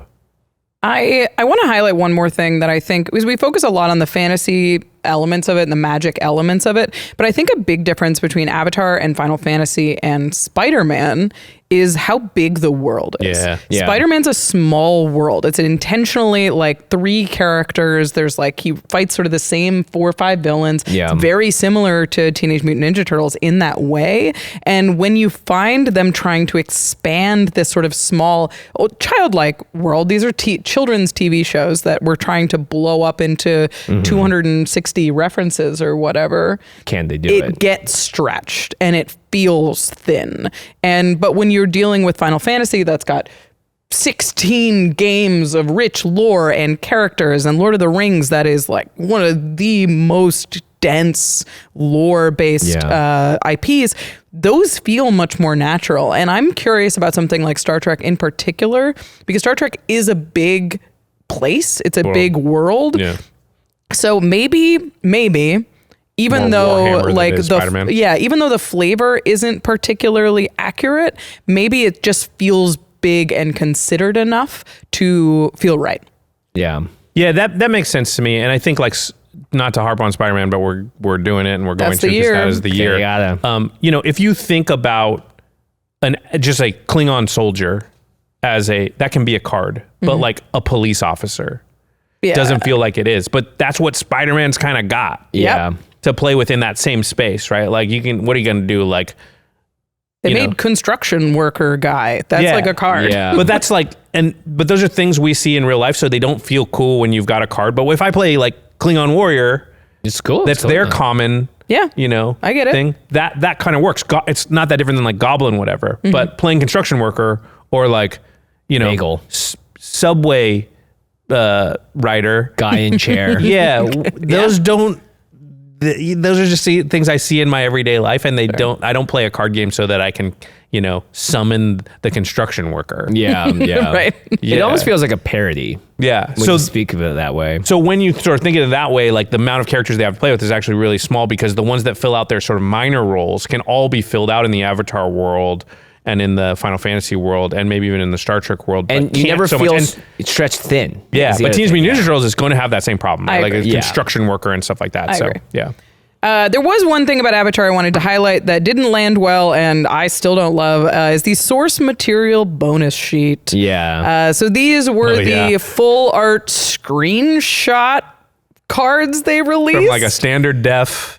Yeah, they so bad. apparently didn't even have the full they didn't have the original files, I heard, to even pull the art from. It doesn't look like they did. It's low res. And it's wild that they didn't even get the rights to fix it up a little bit, make it look better. There's so many ways that they could have made this look better. And also just the way that so they did this in Final Fantasy. They did. It's a little bit different than Final Fantasy, because I do have nostalgia for Cloud in that low polygon version or whatever, or remembering the I also cutscene. think those cards are ugly as sin, but that's me. But they're a little more forgivable than Firelord Ozen's just big, thick face. So close. Back So close. up, dude. Like, what is the point of that card? Did someone think it was a joke and submitted it and they went, let's roll with it? The text placement is weird and awkward. I keep looking at these cards and just thinking about Pokemon cards. Pokemon cards are gorgeous. They are they're printed beautifully, they're laid out beautifully, and they're like a traditional Japanese card game, which is clearly kind of the tone that they're going for here. These cards look slapdash and lazy and low res, and I hate them. And I hate that they're continuing. And sometimes they're really powerful cards too. Yeah, like ones that you actually want to play. Yeah. Except for Dockside Extortionist, Well, yeah. which also showed up in this bonus sheet. Hilarious. Whoops.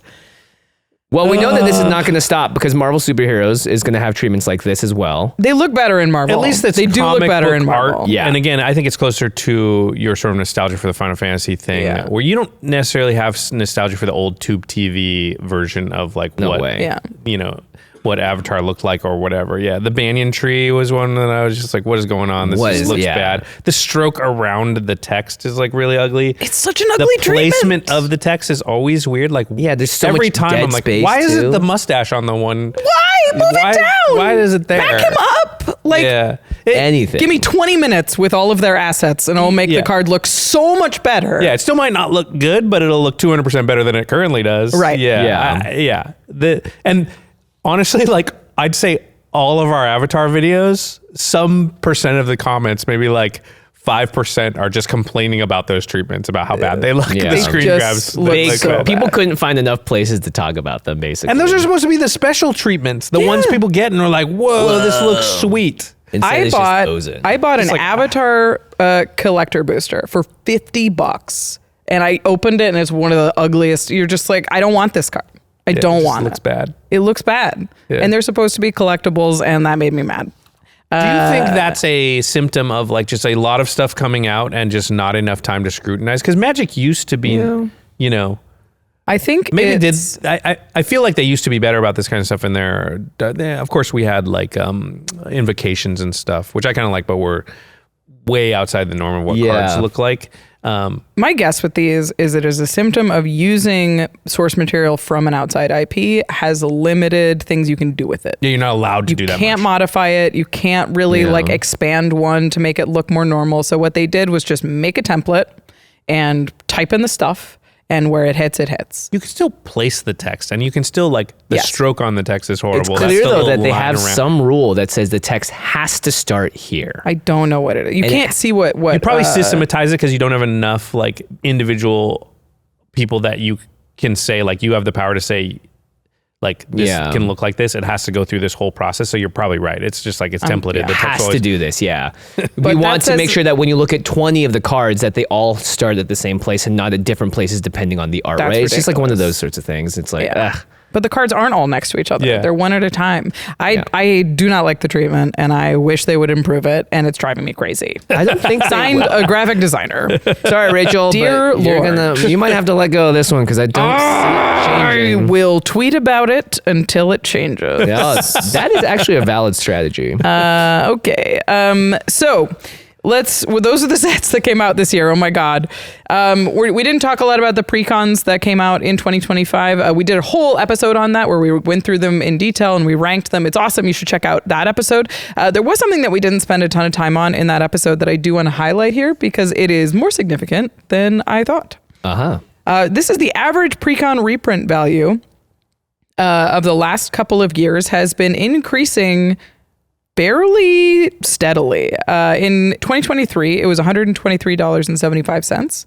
In 2024, it was $137.79. And this year, the average Precon value was $152.71. There's a couple of caveats to throw on that number, of course. The prices sort of changed. There was MSRP this year, but that wasn't really what you could buy those decks at, especially around time of release, especially when we're talking about Final Fantasy. But that jump is big enough that I was like, that feels like there's a conscious effort being put into putting reprint value in Precons. There's some amount of also just like the price of money and the value of money is like, does it scale with egg prices? You know what I mean? Yeah. Like You mean inflation? inflation, yeah, the old inflation. Yeah, it might just mean that cards are more expensive. Maybe they've changed nothing, and just like right now, It just TCG happens prices to, yeah, are. like how much of this percentage increase is just the natural state of the world I don't know. being inflated, right? Over the course of 2 years, though, that's we're talking about a $30 shift since 2023. I mean, Yeah. Precons have been great value and maybe the best value in Magic for a while. I agree. Yeah, across many different fronts, yeah. Yeah, there's not that high variance. It's not a lottery ticket in the same way that like You can booster actually packs play it, are. You yeah. know what you're getting, and generally you know the values can be more than you're paying, and that you can't say that for collector booster boxes or play booster boxes in the same way. So yeah, I think if we're encouraging people to pick up Precons, it's a good way to acquire cards, and probably sort of the most efficient dollar for dollar way to kind of like increase your collection. Now, obviously, there's always gonna be cards we want that are not in Precons, so you can't only do that. But yeah, it's like Prof says, buy singles, but I think buy Precons and singles is probably a good way to go. Yeah, I think Especially if you're a new player. I think we can like full-throatedly. For me, Precons were the best product to buy this year. Yeah. Oh, yeah. And They've been the best product for a long time, I agree, to be honest. but Yeah. it's cool to highlight. I did an inventory of sort of a lot of my sealed product, and as you both know, I have a ton of sealed product, and for some reason this year I just kind of went through, and I didn't do it for everything, but I took an inventory of what I've got, and then I tracked down like my online receipts for what I had paid for it, and then I looked at the cost of it now, and between play boosters, collector boosters, and Precons, the Precons were by about a factor of 2x. Oh, wow. Wow. The bigger increase in value on average. Now, obviously, there were certain things like a Fallout collector booster box, like increases in price like a ton. Sure, yeah. But your average collector booster box, a lot of them are actually worth a little less than they were at the time I bought them. So when you average out all collector booster boxes, collector booster boxes were the lowest value over time, and Precons were by far the highest value, but to a surprising amount, where I was like, oh, Precons are, I'm not a financial advisor, but like we're like kind of guaranteed money over the last like 6 or 7 years. Right. Oh, that's interesting. Yeah. Makes sense. So those are the products that came out this year. Before we move on to the biggest controversies in 2025, I want to wrap up this conversation by talking about what's that we think was the worst and what's that we think was the best, and it will be a short conversation. Yeah. So top to bottom. So we asked myself, Josh, Rachel, the CZ staff here, and also our patrons to answer these questions. Yes. So worst set of the year. Let's start with our patrons. The patrons voted for Spider-Man. 75% of patrons voted for Spider-Man. Okay. The other 25%, Aetherdrift. All right. Okay. CZ staff. Spider-Man. Spider-Man. Overwhelmingly. Yep. Rachel Weeks? It's hard to be worse than Spider-Man. I think that's the one. But I do want to call out Aetherdrift for being exceptionally disappointing. And it was sort of the most disappointing Magic IP set that we've seen in a long time. And I think that one made Aetherdrift stand out for me as the worst set of the year, despite Spider-Man being a failure on many fronts. Right. Josh? Spider-Man. Spider-Man's in the running for a worst set ever. It's rough. It's like up there. Fallen Empires, Mercadian Masks. There's at least playable Spider-Man? cards in it. Yeah, but just at the time those were released, like Fallen Empires is like, if you go back and look at it, even to this day, there's like nothing there. Yeah. Like him to Torak, like what is in that set? Nothing. Like garbage, yeah. It's garbage. And there was tons of it, and like it was just sitting on shelves and nobody wanted any of the cards. And You can Spider-Man, still buy it. Yeah. Spider-Man's in that league. It's probably not quite as bad as Fallen Empires. In terms of like negative impact on Magic the Gathering, it's high. At a time when we really would have wanted positive impact, Final Fantasy is probably going to eclipse this to the point where it won't ultimately matter too much. But man, if it had force multiplied what Final Fantasy did, rather than be this like millstone around the neck of Final Fantasy, like who knows what could have happened. So yeah, Spider-Man. It's definitely Spider-Man for me too. All right, best set of the year. This one, we're going to start with the patrons. This was a very close race, but it did end up being Final Fantasy. What was the second? Tarkir. Oh. Tarkir by like a couple of percentage points. They were both around it was like 32 to 28 or So if they had to something vote like for that. UB and non-UB, Tarkir would obviously be the Yes, winner. I think Tarkir was I would the agree best with after that as Final well, Fantasy. yeah. The staff overwhelmingly voted for Final Fantasy, which was strange. They only had one vote for Tarkir. So Tarkir was actually on the low end. Everybody else on the CZ staff was Final Fantasy except for one? No. Oh, okay. It was much more evenly spread out than We the do other have a lot of one, gamers but on staff, though, so that kind of makes sense, I think, as well. Final Fantasy was a big one for the office. Well, and it's gonna trend that way for content creators because it was the opposite of Aetherdrift and Spider-Man, where like views were low, comments were generally negative. Final Fantasy was views were high, comments were generally positive. That's always, we should acknowledge our biases, and that's always going to affect you as a content creator because it's going to feel like you were more successful for Final Fantasy, and a lot of it is out of your hands, right? Like much to sort of countermand or contradict that one survey question. Content creators are way more riding a wave that already exists than we are splashing in the water to create a wave. Sure. And so the wave for Final Fantasy felt pretty good to ride. Like that was a fun one to surf. So it's always going to look better to us, our staff, and myself who voted for Final Fantasy as the best of the year. Oh, yeah. Yeah. For me, Final Fantasy was a great set. It had a lot going for it. Obviously, it was very popular. I really loved Avatar, though, and I wanted to just mention it in this conversation because I think the mechanics were really, really interesting and felt really new. It was better for Commander, I think. Yeah, it had really interesting commanders in terms of like diversity of what. I mean, so did Final Fantasy had a lot as well. So I think both of the sets were a huge home runs, but I liked Avatar a lot. Yeah. I mean, I'm obviously going to say Final Fantasy, but I do. Avatar, I think, is a set that, give it a couple of years, I will actually probably like it a lot more than because it's just too much at the end of the year for me to really be like, let me get really into this. Oh, for sure. Yeah. Final Fantasy cast a big shadow, and it was definitely 16 game shadows, a lot of shadows. Ooh, all right. Okay, so we are going to move on to secret lairs that happened in 2025. Yeah. Secret lair. Secret lair. If Unblockable land, secret lair. Through some unnavigable website. Secret lairs. If it felt like there was a lot of secret lairs this year, there were. There definitely were. We're going to have a little bit of a trend for you. So in 2021, they released 46 secret lairs. In 2022, there were 70.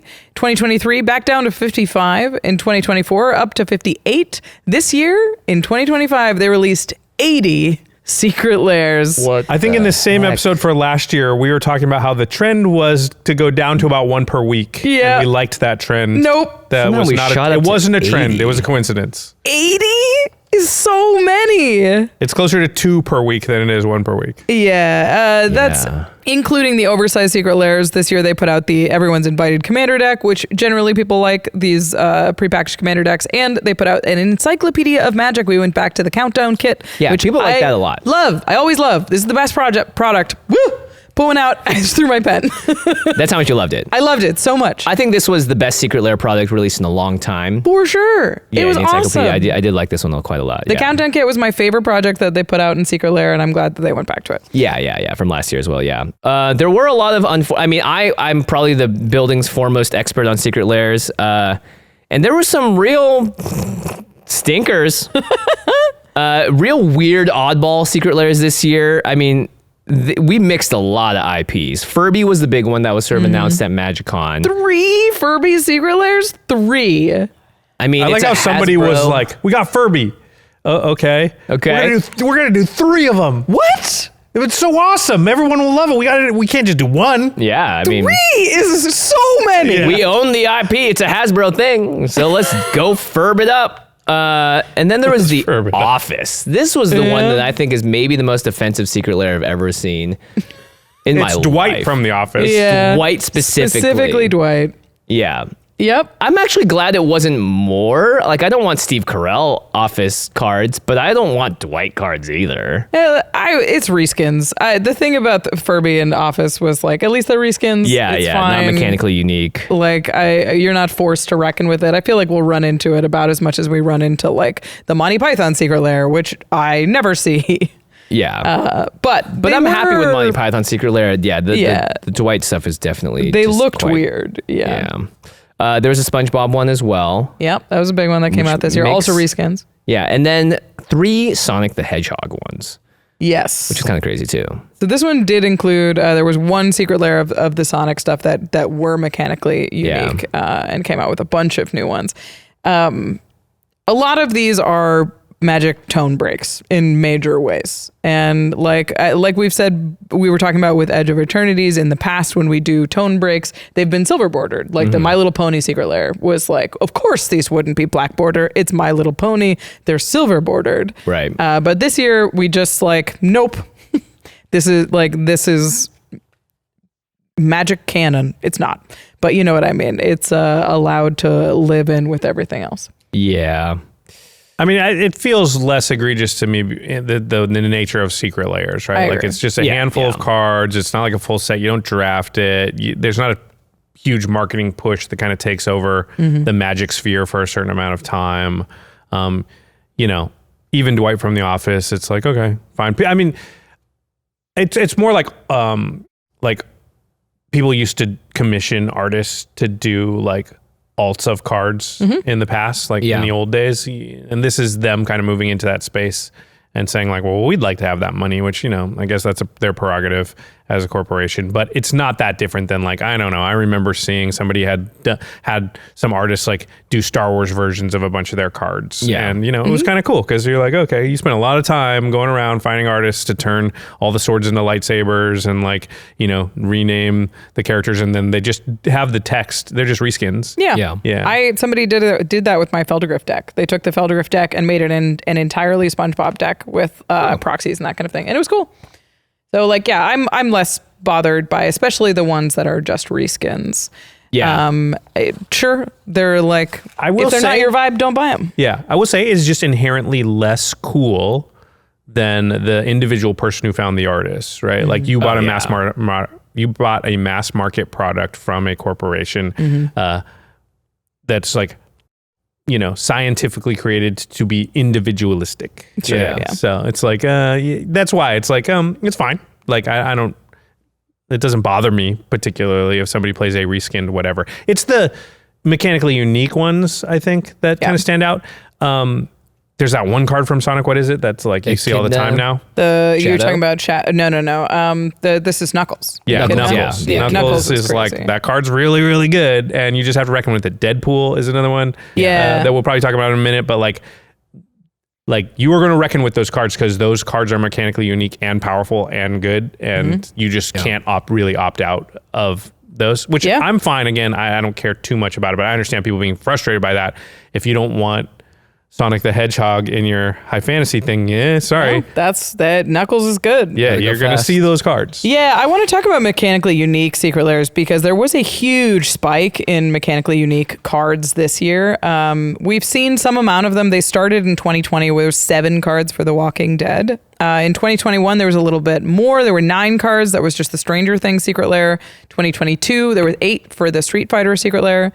In 2023, there were 14. So they started releasing more. There was a Doctor Who one, there was the D&D movie, and then there was Lara Croft, which was just the one Lara Croft. Yeah.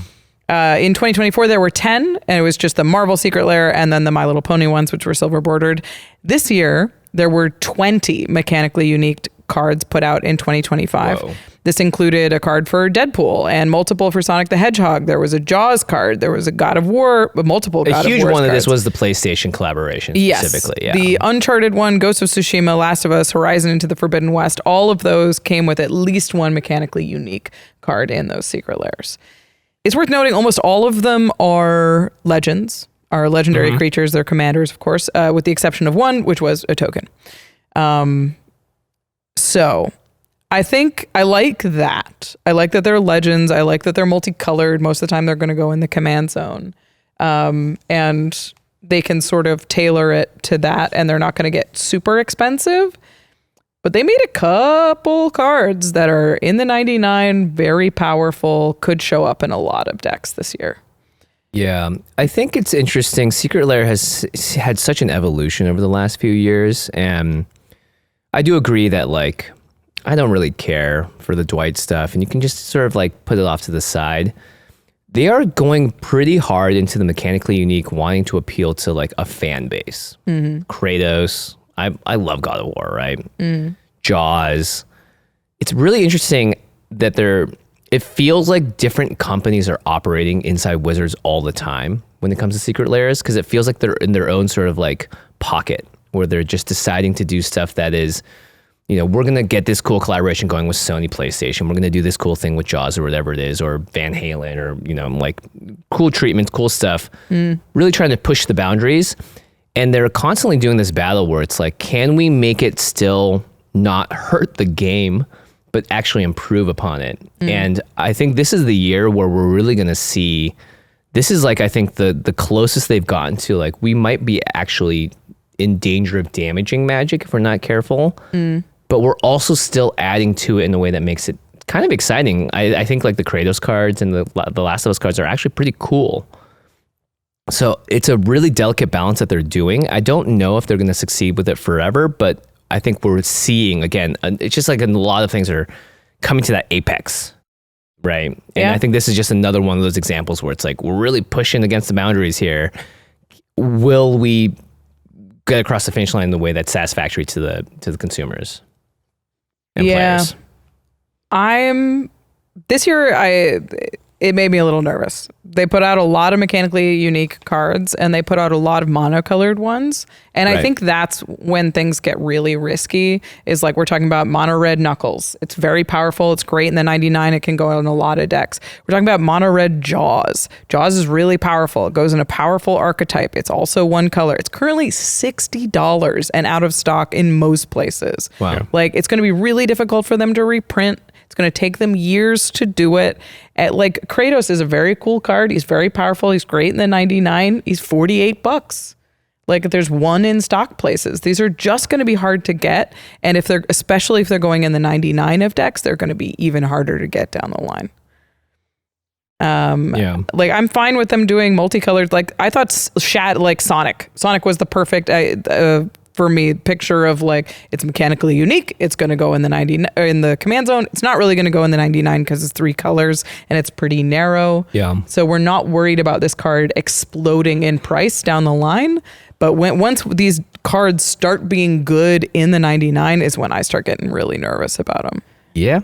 Yeah, I mean, but yeah, they want them to be expensive because then you feel like you have to buy the next one. Yeah. Like that is the goal. It is the sneaker model. It right? is. Mm-hmm. So yeah, they want the FOMO of like, oh, if you don't get it now, this card could be X amount. And it feels pretty safe to get it because they can't reprint it really easily. Mm-hmm. And I think they're just playing on all of that to do it. So, I mean, there's so many cards released now, like so many. Yeah. That 20 cards feels like such a drop in the bucket. Mm-hmm. That it's like, whatever. I don't get all of the other cards. Like I buy a decent amount of Magic cards, but I don't get every card that comes out in a year, not counting the secret layers. So if I'm missing out on a couple of the secret layers too, it's just like another in a long list of cards that I just don't have all of them anymore. Yeah. Yeah. And it's like, I don't know. There's some upside to that too, because you still see cards like in the old model, 6-7 years ago, it was hard to see a card that I didn't have or wasn't likely to get. And now that happens all the time. Yeah. Sure. Yeah, where I'm like, Jaws, that's cool. Yeah. I don't have one, and I'm probably not going to have one. Yeah. And that's cool. Like, that's a little more like the old days when your friend had like a Force of Nature and you're like, man, that thing hits so hard. I'll never have one of those. Oh God, I hope they don't draw it. It's the one in your whole play group. It's not all downside to that is all I'm saying. Like there's some upside to it. It's but I get that it's frustrating too, because you're like, you see the Jaws card and you kind of want it, and you're like, then you go online and you're like, well, that seems crazy. Yeah. Secret Lair is such an interesting thing within Wizards. It's like clearly one of their biggest money makers, and it is continuing this like collectible aspect of it, and it's also causing so much pain. And now, I mean, we should talk about Monster Hunter, because I think this is the most interesting thing that has ever happened with Secret Lair. This was wild. I've never seen them do an about face like this before. Yeah, especially for 4 secret layers. They announced 4 of them for Monster Hunter. And we should say what happened the story, for those that don't know. Okay, So they announced these secret layers for Monster Hunter. And then they announced they were pulling all of those and they weren't actually going to happen, and they're going to rethink the whole Monster Hunter thing. Yeah, they got a lot of negative feedback. Yeah, based on the feedback they got from the community and people online about poor execution of the original idea for what the Monster Hunter secret layers were going to be. Basically, they were like, Well, the reskins are not good flavor-wise. There's like a soul ring with a dragon on it. Like the reskins look weird and don't match lore-wise. Yeah. There was a typo in one of the cards. Yeah, one of the cards. Oh yeah. The value was abysmal, and there was 4 of them that were like that. It was just like they were not well executed on. Yeah, what was the typo in the character name? I forgot about that. So the character, I don't know Monster Hunter, but I did write it down. They wrote Kotoko instead of Kokoto. So it's like the equivalent of releasing a Katara card that said Karata. Yeah. Like, just not good. Not good, guys.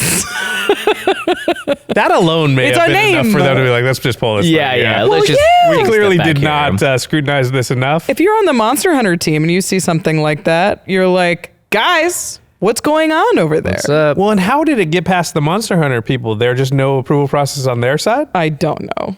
There's It's a lot. It's bad. There's a lot of text, small things here and there. Yeah, I don't know. Yeah, Wizard said, we heard loud and clear that you were disappointed and we believe we can do better, so we're going to postpone this release and rework this super drop entirely. They haven't told us how they're going to rework it. They said it'll come out sometime in 2026. Honestly, I'm very curious to see what they do. What happens if they just release a bunch of mechanically unique cards? Do you think, like, I have a feeling that that's what they do. Is they like, They have to they go back to the design drawing for board. mechanically unique cards and release them. For me, it just feels like they're gonna just reskin, probably do some special, like there's an extra cool soul ring now or something. Sure. But There was a soul ring in it. as in, like, we'll do something extra special. Like, we'll add some flavor to it that wasn't there before. I feel like mechanically unique is just such a difficult thing to do and so dangerous. That's what worries me, though, is like a bunch of people said, we don't like this. This is not You what we want wanted. And something, they're yeah. like, fine, we'll give you what you want. Here's 4 mechanically unique cards that are all busted. That's what worries me. Like, of course Yeah. they're going to do it because it'll sell a lot more cards. But They're constantly under this pressure I of know. like, people want to buy cards that are powerful. And it's pretty easy to design powerful cards if you want to. Like, it's not that hard. You just reduce the casting costs, up the stats. Like, they're always working with those dials, and they're always, they always have to be careful of pushing it just enough in the right places. And, we see sometimes they miss the mark, but often, most of the time they don't, and often it's not by much when they do. So it's just like, they got to design 4 more cards in a year that they're going to design 1,200 new cards. Like, it's such a small drop in the bucket that, I don't know. To me, it's not that worrying. What this tells me is, like, whoever they had on this team was probably not senior or experienced enough. And that's what you run into when you've got a company that is 10x the size that it was 5 years ago or whatever. Yeah. They're just spread really thin. And probably what they did is go, okay, let's pull this back. Let's grab this person over here, find a place in their schedule where they can oversee it, one of our senior people, and we can get a better product at the end.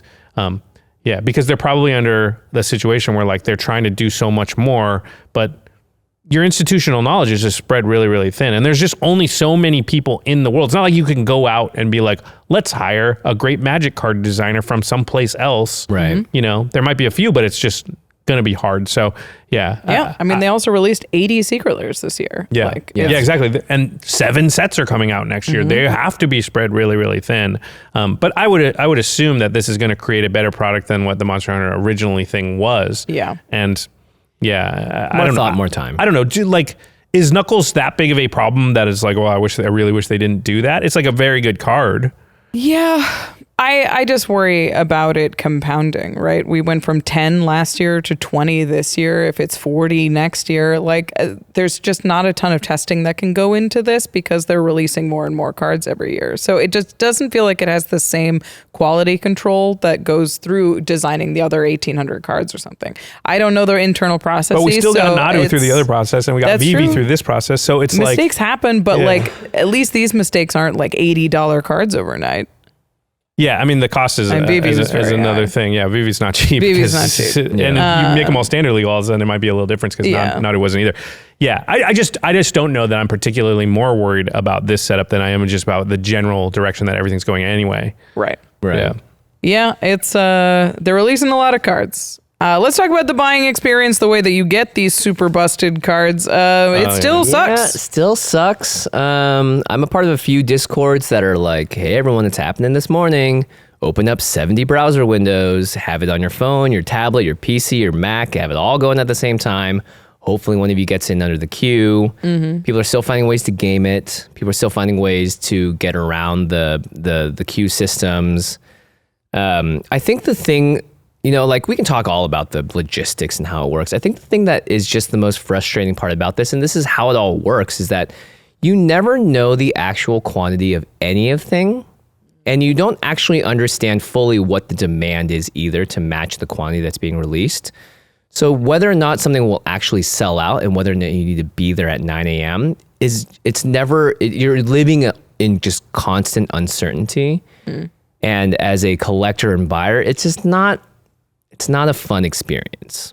It's not something that I actually am excited to do. It's more, I find myself dreading a Secret Lair release more than anything else these days. Cause I'm like, do I want to be a part of this? Do I want to get into the pool right now? Do I feel good about getting into the pool? Do I feel good about spending this money? If it sells out, am I going to feel the other end of it if I didn't get in, right? It's just like no part of this equation has me at the same levels of excitement as like when Josh and I lined up at Comic-Con in 2016 to get some cool promos overnight. Sure. It just doesn't have the same energetic exchange of like fun and whimsy. Yeah. And I see a lot of just unhappiness in the Discords as well and on Twitter. And it's like, yeah, you're going to obviously see the negative amplified, but it doesn't feel like there's much positives to be found sometimes in the buying experience. The Encyclopedia was the Secret Lair I was most excited about this year. And I was like, I just want one copy. I want to open one a day. That's how we did the countdown. It was really fun. The cards are awesome. They look really great. And I was like, okay, well, I'm going to be there at 9 a.m., but I've got, we're recording at 10:30 and I need to work. So I got there at 9 and I logged into the thing. They delayed it 20 minutes. They delayed it another 25 minutes. They delayed it another 25 minutes. And I was like, well, then I'm not going to get it. And because I was just like, I have to work. I've been here for an hour and a half. I did the thing that you told me to do and it's still not working. Yeah. And that's really frustrating. I get that part of the thing is that it's hard to get, but it sucks that they release one of the coolest products of the year and just people can't buy it. I smiled through the whole conversation because it just is sneakers. My girlfriend and my nephew got really into, sneakers, which is the exact same model. Yeah. And all the things you guys are saying apply to how sort of high-end custom or whatever sneaker stuff, like getting on at a certain time with a million browsers open and they're coordinating and, sneakers have sizes and blah, then they multiple drops, which drops are going to be the most wanted with the idea of getting the value, buying it for this amount and it's worth that amount, maybe selling some, keeping some, giving some away as gifts, whatever the reasoning is.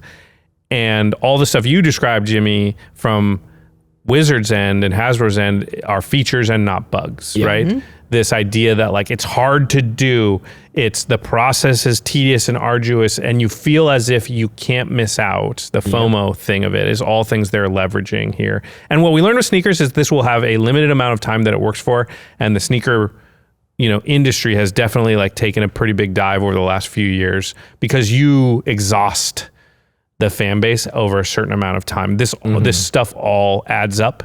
This feeling of until people just kind of have done it enough, they check out, they don't buy it anymore. And then, you got to change your strategy or it just won't be as effective. And the one thing you can kind of do to increase the longevity is just keep bringing in new people, which they've been successful pretty, up till now. And I would expect them to keep doing this until people stop buying them. Yeah. Yeah. But all that stuff where it's oh my gosh, it's hard to get the thing. That is the reason that you want the thing. It's a if part it was of it. easy to get, this idea that if they just made it easy to get, everybody would get it. It just demonstrably does not work that way. And we know with merch sales and stuff of our own products. If we have a coffee mug and we just put it on a shop that's just available or a t-shirt for people to buy at any time, they don't buy it. But if as soon as you take that mug and you say, hey, we're going to put this on a Kickstarter for only 30 days. And at the end of the 30 days, we're going to make that many, send them off. And then after that, we're not going to make this again. People will buy it because if you can just buy it tomorrow or the next day or the next day or the next day or at any time, you end up not realizing like, I don't really need that thing. I'm not going to, I'll do it later. I'll buy it tomorrow. Yeah. And this is just, you know, the over optimization of everything has been kind of to the detriment of society, I think. But this is part of that. Yeah. You know, so yeah. Yeah. Yep. I think the biggest difference between sneakers and cards is the mechanically unique thing. Like, there's no sneakers that are like, these are the only sneakers that You can jump higher in these ones. Nope, I can get sneakers at Walgreens and they're fine. Yeah. Like, Walgreens. Yeah, but like nobody is forced to play Magic. Yeah. It's a luxury good that doesn't have any real life utility, where you could say shoes are required to live.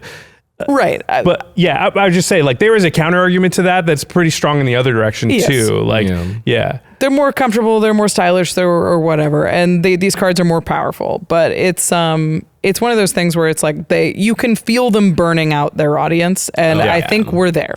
If we're talking about like where does Secret Lair feel in 2025, it's people are tired. Yeah, I mean, that's what I would say, though. If you're tired and, like, these are the complaints, which I think are all legitimate. Like, I thought my girlfriend and my nephew were crazy for doing all this stuff with the sneakers. I was like, what are you guys doing? First of all, we have a closet full of sneakers. You're not selling them. Yeah. Like, what are we doing here? But whatever, you're having fun, and, like, it's fine. Yeah. It's not my money. It's theirs. You know, but I would say to them, and I would say to everybody out there, like, if the buying experience and everything is not fun, like, you don't need these cards. Don't buy them. Like, buy the singles if you really, really want it, but also just be fine being like, that Jaws is really cool. I wish I had one. I don't. Yeah, I don't need it. Yeah, I'll get a card that you don't have and you wish you had, because I'll have opened it in a collector booster. And that's just how Magic used to be played, and it's totally fine. That's part of the fun of it. It's like, yeah. I was looking at how many Secret Lairs I bought this year, because I was like, I don't feel like I bought any.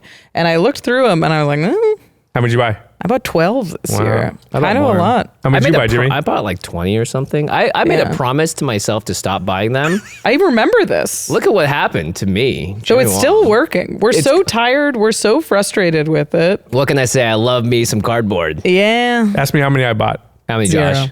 Ask me how many we bought last year. 0. When we made that promise, ask me how many I bought since then. Yeah. 0. Some people live by their promises. Other people, a little flimsy on the side here. Yeah, and I still love Magic. I play it all the time. Like, you know, I'm not having less fun playing Magic than I ever was. And listen, I'm not telling anybody what their fun is. Like, you guys are obviously having fun and playing it all the time too. Yeah. I just think people should check themselves. You don't have to have it. You don't have to have any. I mean, really, that's a great just life thing, right? You don't have to have any of this. It will not decrease your love of the game at all. I still love the game. I still play it all the time. I still Mm-hmm. drafted the hell out of Avatar and Final Fantasy. Like you said, I probably drafted more this year than I have any time before Neon Dynasty existed. And they had the Vintage Cube on Arena. I did so much Arena playing this year. Yeah, and so I still play a ton of Magic, and I love the game, and I just don't interact with that part of it because I didn't find that part of it to be fulfilling for me. So if you're starting to feel that way, I think you should allow yourself and give yourself permission to just check out of that part of it. It's totally fine. I promise you. Like, you will not miss it. Yeah. Well, it's like any taste that you have, like, you can regulate and moderate what you're doing within the world. And if it's like Secret Lairs, like, I've had a lot of that dish. I don't need this appetizer anymore. I don't need to always be eating this. Just go nibble on something else. Yeah, it's got ponies on it. It's totally fine if you enjoy it and you're like, hey, you're finding it exhilarating and you got the thing. That's totally fine too. There's nothing wrong with that. It's just when you get those things crossed and you're like, I'm not enjoying this, but I feel like I have to do it. Yeah, I would question that I have to do it part is all. Sure. Yeah.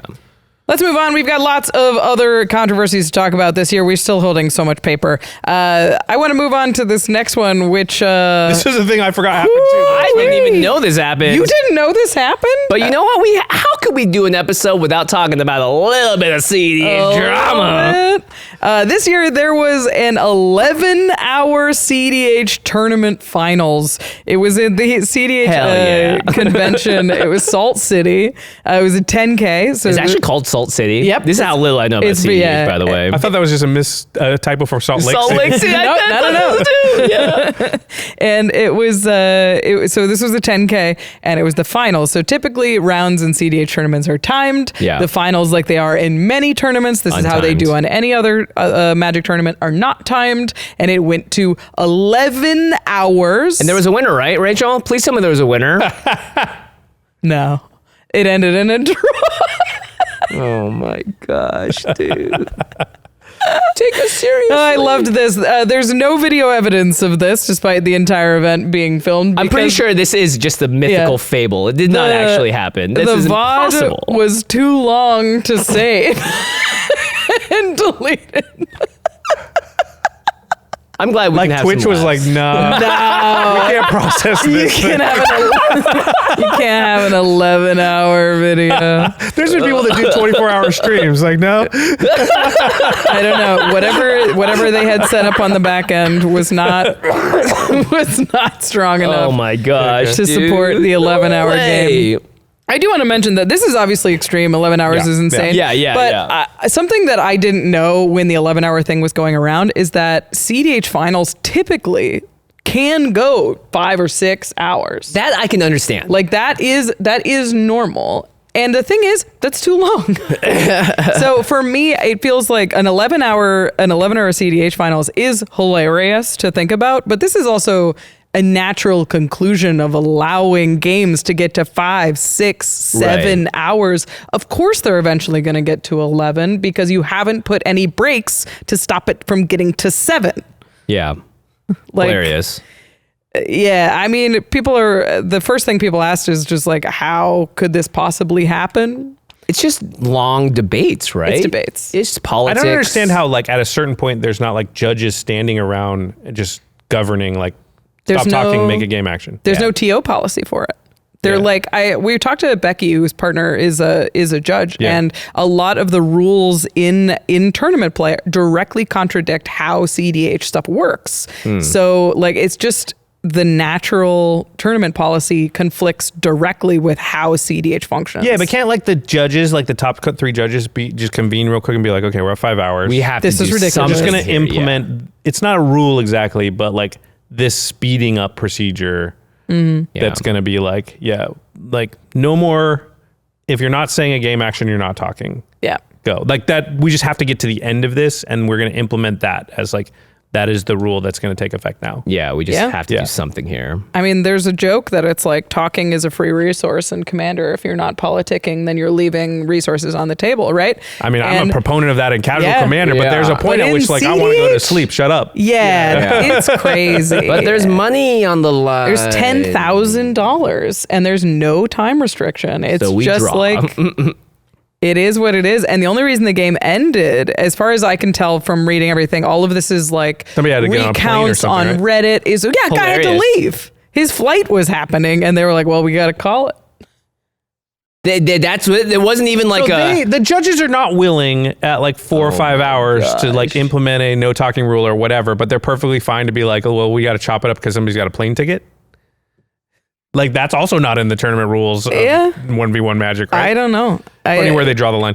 It's ultimately it's just sort of one of those things that there's like a lot of growing pains for cEDH. Having a $10,000 tournament where you do not have functional tournament rules is like there's bound to be problems like this. Yeah.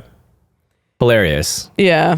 I'm glad we could all have a laugh together today, everyone. Ele- Just a little bit of levity in this whole situation. If you think this episode is long, it's 5 to 6 times longer than this. yeah, that game went 6 times longer than this episode's gonna go. Dear Lord. It's too bad they didn't get the VOD working because that probably would have gotten a high amount of views. Yeah, man. just to like just I would have break it clicked on it. down. It's Like, what is happening? I just want to. I mean, I wouldn't watch it all 11 hours, but I'd watch, 20 minutes and 2-minute snippets as I click. Okay, what happened at hour 2? What happened at hour 3? I would assume What's the going on at hour internet 4? would do the work for me and pull out just the best, juiciest There bits. you go. Yeah, you know? my God. Who's the villain? We really all lost Who's the here good when it guy? didn't process the movie. I mean, the thing is, it just sounds like they were debating every single Ristic study trigger, where it's like, don't pay for it, and I'll answer that. Well, you're not the problem. I'm worried about you. no. Well, if you don't pay, then I'll give It's you just this. amazing Like, that, like- every trigger was like that. It's just amazing that nobody stepped in at any time to just be like, okay, None. or you got 3 words. That's it. Yeah. If you say more than 3, like Start a don't little know. timer. Yeah. 1 minute to make your case, and that's Something. it. Yeah. Distraction Makers put out a solution that I think is like the only way you can really do it, especially if there's that much money, is just there's no talking outside of game actions. Yeah. You just eliminate politics entirely. I think because if you're talking about clock, like people are talking about adding chess clocks, and you're like, you can bully people and like take their time by talking through their time. Like there's just too many. the way There's priority too many. works. Too much, yeah. Well, you know what has like no politicking, and you just say the game actions that you're taking. 1v1. Yeah. Yeah. Competitive magic. Yeah. I don't know. It's in the name. Also has tournaments with prizes. Yeah. Yeah. Anyway, let's move on to another controversy that happened this year. This is actually a controversy that happened years ago. This is that I feel like a lot of players didn't hear about, and it was very cool that this came to light. Cool, not cool. It was interesting. Things came to light. Things were resolved to, I think, a pretty good degree here. It sounds that way. Yeah. So for those who didn't see this, the Ghazban Ogress is an uncard that came out years ago. I believe this is a unhinged card. This is unhinged, that's for sure. This is a 2/2 ogre who gets controlled by whichever player has won more games of Magic that day. And it turns out that card was based on a former pro player who is a woman who dated a couple different Magic players. Yeah. So if you win more games, you control the woman is basically what this card is. It also implies that she was somehow choosing who she was dating based on the prowess and the winning. Yeah. And it's derogatory for sure. Yeah. It's bad in 100 different ways. It's gnarly. There has been no story in Magic that made me feel worse than this one. Yeah. And the thing that's we should say the card was 100% designed by Mark Rosewater. Mark Rosewater approached the woman it was based on. Her name is Kathy Nikoloff. She goes by Catherine now, and when it was originally printed, and said he was going to make it. And she was upset, but that's Mark Rosewater, and she let him do it. You can listen to Catherine's full story about this in a video that came out this year. We'll have a link in the show notes that tells the full story, and she explains what happened. But ultimately, this video led to Mark addressing it directly, and I think he did a very nice job. Yeah. He said, "Let me start by stating unequivocally that it was a mistake to have ever printed the card. I've had a hand in creating thousands of Magic cards over the years, and Ghazban Ogress is the one I most regret making." Pretty plain and simple there. Yeah, that's a highlight from what he said. We'll have a link below to the full statement. But he also addressed Catherine directly, had a conversation with Catherine, and they parted well. Yeah. As far as we know. So Mark has handled this, has addressed it, but the fact that this was a part of Magic history is oof. There are a lot of skeletons in the closet of Wizards of the Coast, and this is one that is been taken out. Yeah. So there's not a lot to say about it now, but that's the story behind this card. If you have one, get rid of it, honestly. I don't know, it sucks. I don't know what you do with that kind of thing. But you know what hopefully doesn't suck? Segue, man. Oh, no. Magic the Gathering is making a movie. Yeah. Yippee. Yep. Hooray, yip. It'll quench you. So this was really cool because, we did get to announce this, which was a really fun special thing. We were approached by the partners over at Legendary. I've worked with them, for 10 years now. I've had ongoing relationships with just fun people over there that are working. And they're like, hey, how do we get this out to the world in a way that's exciting? And we were really happy to be a part of that announcement, which is cool because I love movies.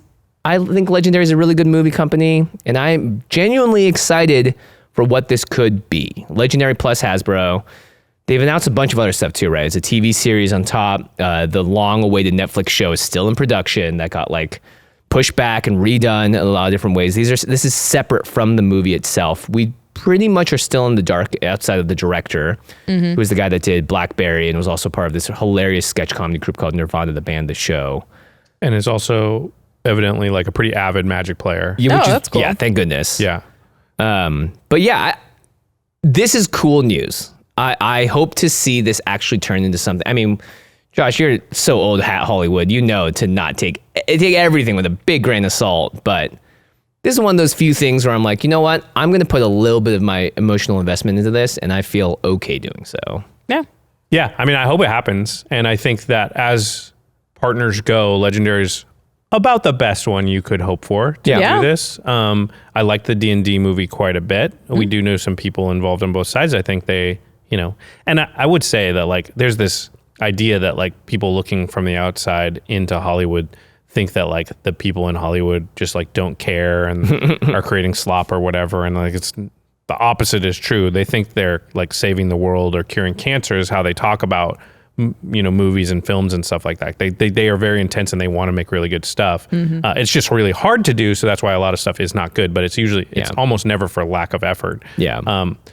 So I think this is like the best roll of the dice that we were probably likely to get for the Magic movie, but everyone should know that just like these are rolls of the dice. Movies are just hard to come together. You got to have the right idea, the right timing, the right talent attached. The schedules have to line up. There's so much. Everything. Movie magic it's literally has to be magic sometimes. Movies are miracles, to be honest. Yeah, and of course they want to drum up as much hype around the fact that it's happening, because that creates a gravitational pull that starts to suck in the talent and the schedules and everything that you need to actually make it happen. If you don't do that, you have no chance of it coming together. But doing that doesn't mean that it will come together. It just gives you a chance at it. So like, we keep addressing it in these terms every time we talk about it, which is like, I hope it happens. Yeah. And I hope it happens. I hope they come up with a really cool concept. And I think that they've got good people working on it. And that's, as rolls of the dice go, like this is one of the better ones we could expect. But like, would I say that I think that it is more likely than not to happen? And I think I would probably say no. I think Magic is a really, really hard IP to crack. I don't even have an idea of how you do it. Every idea I hear is like, not that. Well, that sounds horrible. Yeah. That's like, let's have Jason Liliana run around somewhere. Nope, not that. Nope. Okay, well, let's have a kid who's playing in a tournament get sucked into the world. Nope, not that. Definitely not that. Yeah, no Jumanji, no, like what are you gonna, so I don't know what the answer is. I have no help to give there. But it would be, all I'm rooting for is like a Magic movie comes out and it's like the latest D&D movie level of good. Yeah. We'd be so happy. That'd be so cool. Yeah. It doesn't have to be, It doesn't need to be Dune. It doesn't have to be like Saving Private Ryan or like a great, like, you know what I mean? It doesn't have to be Citizen Kane. Saving Private Jace. Yeah, I just want like a good, solid version. D&D movie was great. It was tons of fun. I liked it. That would be awesome. I'm so rooting for that. Yeah. That's all I could say. Yeah. But it's a lot easier to not make a movie than to make a movie. Way easier. Movies always round down. This the has likelihood. Gotta be one of the hardest IPs to turn into a movie. Like one of the... I don't know. Dune's high on the list. Dune is... First of all, they already had done it once. And novels are just inherently... It's a book, easier. They at least have a script. That's true. They're based on a story to begin with. Magic is a game. It has a story, but that's not what most people identify with it. Yeah, we'll see. All right, let's move on to Commander in 2025. There was a lot of sort of big news items, especially coming off of sort of a big change year last year. It was the first year that Wizards had control of the format, so we're going to talk about that. But let's talk about what happened first. Starting with the unbans that happened in April. We unbanned Gifts Ungiven, Sway of the Stars, Braids, Cabal Minion, Coalition Victory, Panoptic Mirror. And in April, they announced there will be no further changes to the ban list for the rest of 2025. And overall, this has done exactly what we expected to the format. Nothing. For years and years and years, I was told if Coalition Victory comes back, it'll ruin the format. Josh, you've never lost to a Coalition Victory. You don't know, what how it's awful like, that feels. Guess what? We still don't know because nobody plays it. For literally like a decade, I was told that. And I was like, I don't think anything will happen. Yeah. And nothing happened. It was fine. But maybe it did for you. Let us know in the comments. I've literally never heard, seriously, if a Coalition Victory has been played against you and won the game since April, I want to hear it in the comments, for real. Yeah. And also, did it actually make your experience worse? And then the second part of that is, if it happened, were you like, that was sucks and was the worst thing that's ever happened to me? Yeah, I want to know that too. Yeah. Yeah. Give me my Jaws card back. Yeah.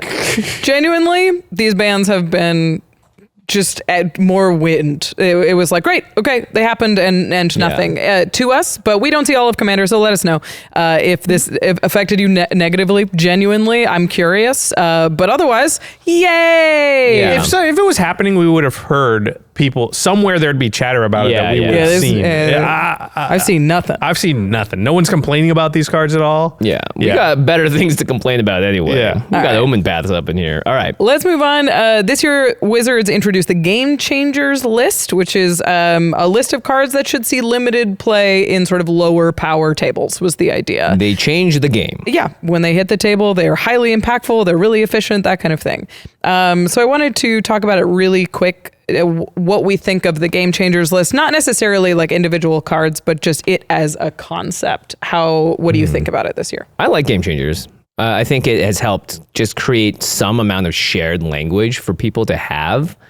Even if you don't fully understand what a game changer means, you at least can put a name to it, and then that begins a conversation that puts someone, at least you're now in the same room as someone else, and you can get some amount of common understanding of like, oh, I get it.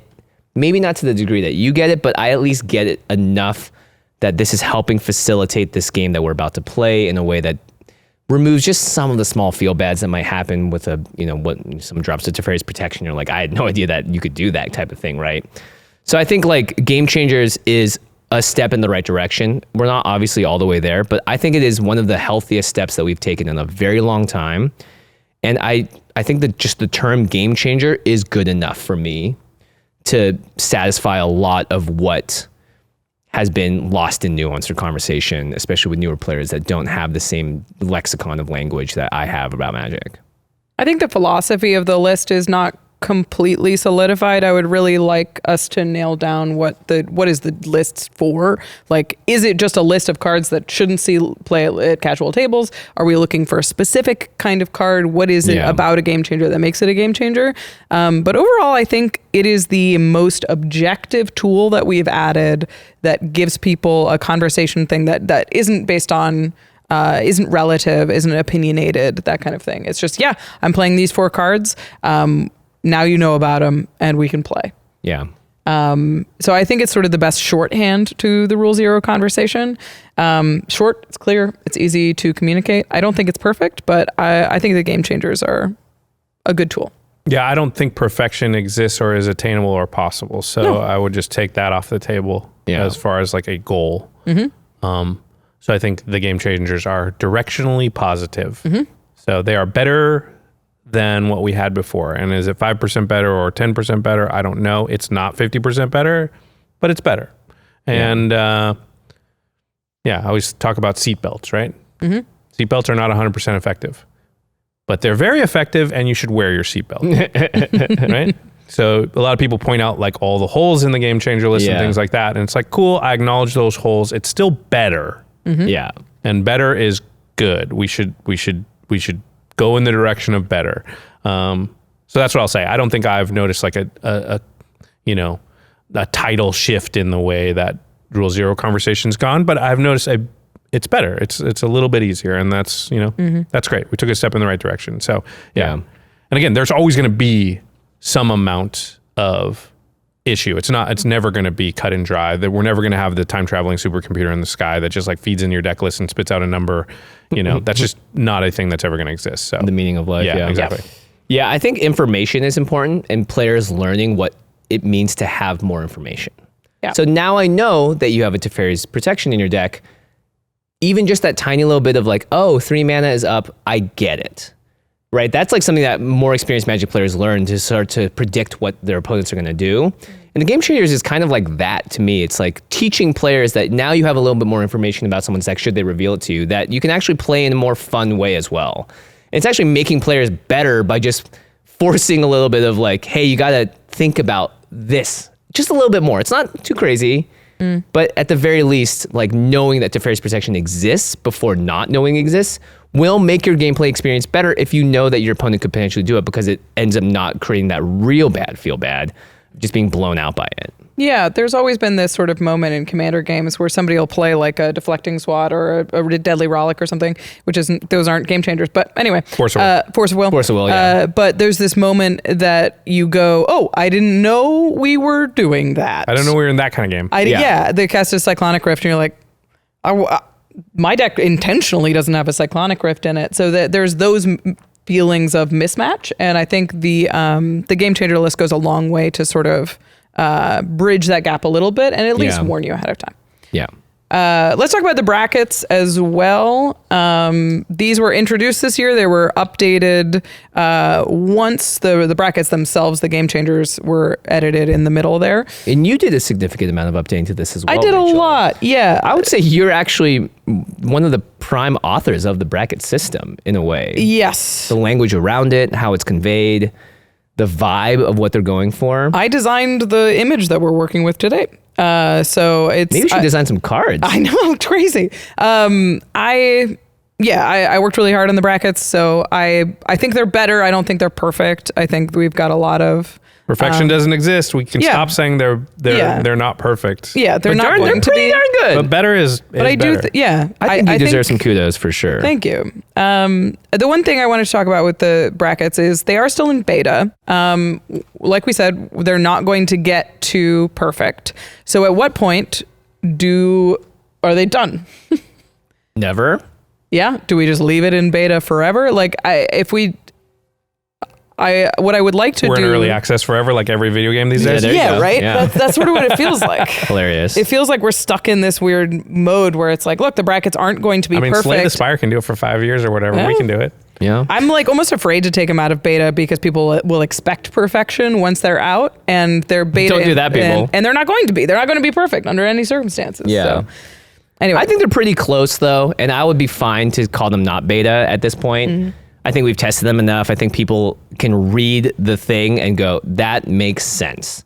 Sure. I can comfortably fit what I'm doing in somewhere in here without having to make too many like, but this, but that. And so I think that's good enough. And it may just be good enough. we'll see. Now, only next year's V3, V4, V5, V6 can tell. 0.0025. I do think we run into the issue where if we change it too many more times, it becomes hard for everybody to clock where we are. So Yeah, I you've agree. already got some people who are still, they didn't update. They haven't patched Right. to the new bracket. And they're still referring to the old bracket, and somebody has to be like, no, the bracket's changed. You haven't looked at it. Yeah. And then you do that for V3 and then V4 and V5, and somebody's still on V3 or still V2. So like you do want to limit the amount of changes within a tight timeline, because confusion will actually work to our detriment here. It's way better that whether they agree or not, everybody at least knows what it is than it is to be like, we've had 4 versions in 18 months and we're all talking about slightly different versions, or we get mixed up in our head, right? Like it's very easy to be like, no, this one doesn't have that anymore. That was V2. But that other part you're right about, and it has that, Right. we start running into those problems. So I think we just have to be a little careful because there's only so much change you can do within, X amount of time. Absolutely. I think you're out of beta when it's like the structure is there. Yeah. And maybe some words change here. It's a smaller shift. But generally, I think the 5-part structure of the brackets is good enough. And I think that will satisfy pretty much most of what Magic has to come. I can't see the game changing in such a drastic way that you need more than 5. Sure. And at a certain point, you're overcomplicating things too. So I think we can. I would comfortably say that I would be happy to take this out of beta into like now. If we just need to make some small adjustments here and there, that you could do it. But I like where we're at. I think. Great. Let's move on to the next big topic of discussion. Nothing has changed, but it was certainly one of the biggest conversations in Commander. Yeah. It was floated. It's hybrid mana. Tap 2, float for some hybrid mana. They asked about this in October, and it has been the topic of conversation since then, it feels like. And we've spent a lot of time talking about hybrid mana. You can watch Josh and I talk about hybrid mana at length in our hybrid mana episode. It's great. We spent a lot of time on it, so we're not going to relitigate that here. But I do think we've sort of settled into 2 camps, which is really interesting, and I want to talk about where we go from here. There's 2 camps. It feels like more cards to play with, more tools in the designer's tool bag. Yes. And this harms the format, or this at least weakens the foundations of Commander. Absolutely not. Killing Commander. And now we wait and see what happens. Yeah, I don't know. I'd be curious to hear from you, Rachel. Yeah. I was we were generally in favor of it. Yes. And I said, like, on a scale of 1 to 10, I was previously like a 3 against, a 5 being like totally neutral, and now I'm currently like a 6 in favor, so slightly in favor. But and I think you were generally in favor. Or did you say we're 5? Maybe right down the middle? I said I was sitting on the fence. I can see the positives for either. I think at that time I was certainly tipping towards yes. But I was surprised because I felt like, and Jimmy, we've been talking about this for years and years because the hybrid mana question comes up over and over. So I think for the entire 12 years we've been doing this, like every single year there's a point in time, and we've brought it up many times on the show over the years. And I felt that I had always heard more chatter sort of in favor of changing it than against changing it. And I also weighed that into my thing. And then when we came out and did our video, it felt the opposite. It felt like way more people were kind of against the change than were in favor, which I was surprised at. It doesn't change my opinion. Yeah. But I did feel like the sentiment overall out there in the community was, skewing towards like against the hybrid change. I can't come up with numbers, maybe like 7 out of 10, as a guess. Against changing it, which I was a little surprised by that. That's just not what I would have predicted. Yeah. Did you feel that way? Was that your vantage point, even my 7 out of 10, or am I totally off base in like what I even witnessed? I think the response we got was overwhelmingly, they do not want this. I think those are highly invested players that are commenting on videos, that kind of thing. I think most average players are sort of like, either way is fine. But I was surprised at the huge amount of people that saw this as catastrophic. I still today, after all of that, think that this change is like 40-60 one way or the other, whichever way you think it is. It's a relatively small change that impacts things in a pretty small way. And I think the weird problem with this argument is, for me, yes, it makes sense mechanically that the hybrid mana rule change. I think it makes sense that hybrid mana makes it more permissive, not more restrictive. But I think vibe-wise, which Commander has always been based on and has always been like feels, it makes more sense the other way. Where it's just look at the colors on the page, those are the colors. And the fact that the community was so against the change makes me think that like it should just stay. I think in Commander, it's always round down to no change. And for me, it's round down to no change at this moment. Yeah. I also think that like there's a lot of negative feeling towards Wizards right now, especially when it comes to Universes Beyond, especially when it comes to there's this feeling that there's a lot of like nefarious. Everything's about money and bottom line. Which to some extent it is, but to some extent it's not. And I think now that Wizards controls the format, them making changes like this is always going to feel nefarious. It's always going to feel like it's attacking a community-based format. It's going to feel like you're kicking sand in the face of Sheldon Menery. That's what it's going to feel like. And they have to consider that. And for me, it's round down to no change. Jimmy? Yeah, I would say no change. Lorwyn is interesting because that was my conspiracy theory. It's like, well, there's hybrid in Lorwyn. They're going to want to be able to open stuff up for more players. Isn't it more fun to play with more cards? But it feels like in a time and age where we already have so many things that are moving and uncertain that we could do with a little bit of let's just chill. Wait. Really just wait it out. Maybe remember when they did this thing where it's like, what makes like uncards legal for 2 months? Awful idea. Didn't do anything. I could see something like that being like, if you want to play and test this out in your own play groups and rule 0 it, maybe go ahead. But I don't see it necessary for Wizards to step in and make a broad sweeping decision like this anytime soon without the juice just not being worth the squeeze, I think. Yeah. Yeah. I think what you said really resonated, which is a small change. Yeah. I think if it's a small change, then why do it? Yeah, because it's also a small upside. I do like, there was a real appeal from the designers that they felt like it was holding them back in some ways, and some of the ways that they explained that made sense to me. They do. They make sense. Yeah, as far as just designers, like these are just people making cards. They're not involved with the bottom line and everything. Obviously, they want Magic to be successful, but they're not trying to squeeze every dollar they can out of it. Most of them are Magic players that we knew before they worked at Wizards. It's just people that love the game. And so I wouldn't ascribe any sort of greedy or materialistic, capitalistic reasoning behind them saying like, hey, from a design perspective, it's pretty difficult to do certain things because we don't have an or, we only have an and. And that resonated with me, which is why I was it flipped me over to like being in favor of it. But like, yeah, I think when it does seem like so many people out there are not in favor of it, it just doesn't make sense to like stir up the beehive for something like this. Cause again, it's no matter what, I think it's a small change. So then it just doesn't seem worth doing then. Yeah. Unless everybody was like, yeah, this seems cool and fine. If you're going to kick the beehive, there better be a lot of honey in it. Yeah, exactly. Yeah. There better be a lot there. Then you can endure the stings because it's so sweet. Yeah. Yeah. All right, so let's talk about how Wizards did. It was their first year driving the Commander bus, and there was some big moves. A lot of unbans, I think, is the highlight in terms of the moves and the development of the bracket system, which has been sort of simmering, not public for a while. Yeah. What do we think? I give it a thumbs up. I think there was a lot more fear about what could happen as opposed to what actually did happen, which is a whole lot of nothing.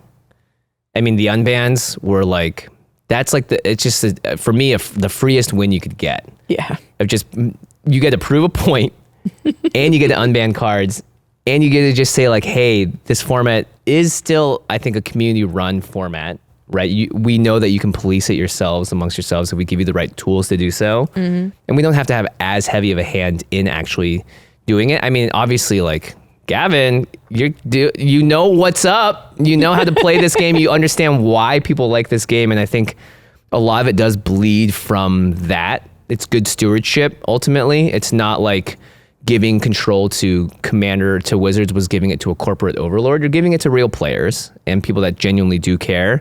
And I think as long as that heart is still there, we are in pretty safe hands.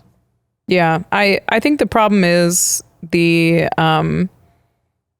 is in the hands of people who love it. The like people at Wizards love Magic, but there are ulterior motives when you're a corporation. They're not the only hands. Oh yeah, there just are. If they have a motivation like Star Trek coming down the pipeline, they might make a little tweak where suddenly vehicles are legal because it means they get to make some cool cards for Star Trek. Is that nefarious? Not really, but it is a change, and it is one made without necessarily the betterment of the format in mind. It's one for sort of the betterment of the design, or like a sort of a design curiosity.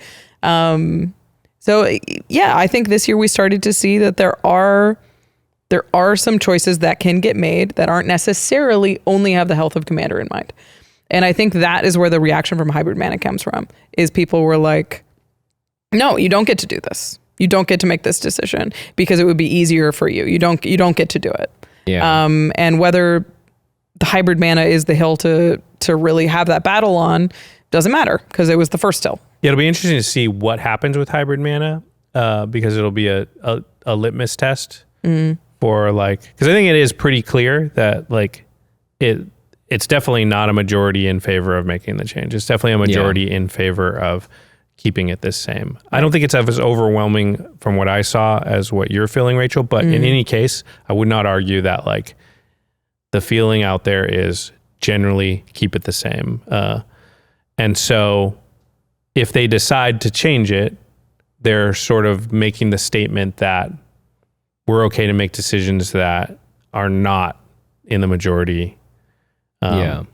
And you can only assume under that circumstance that they are making it for other reasons.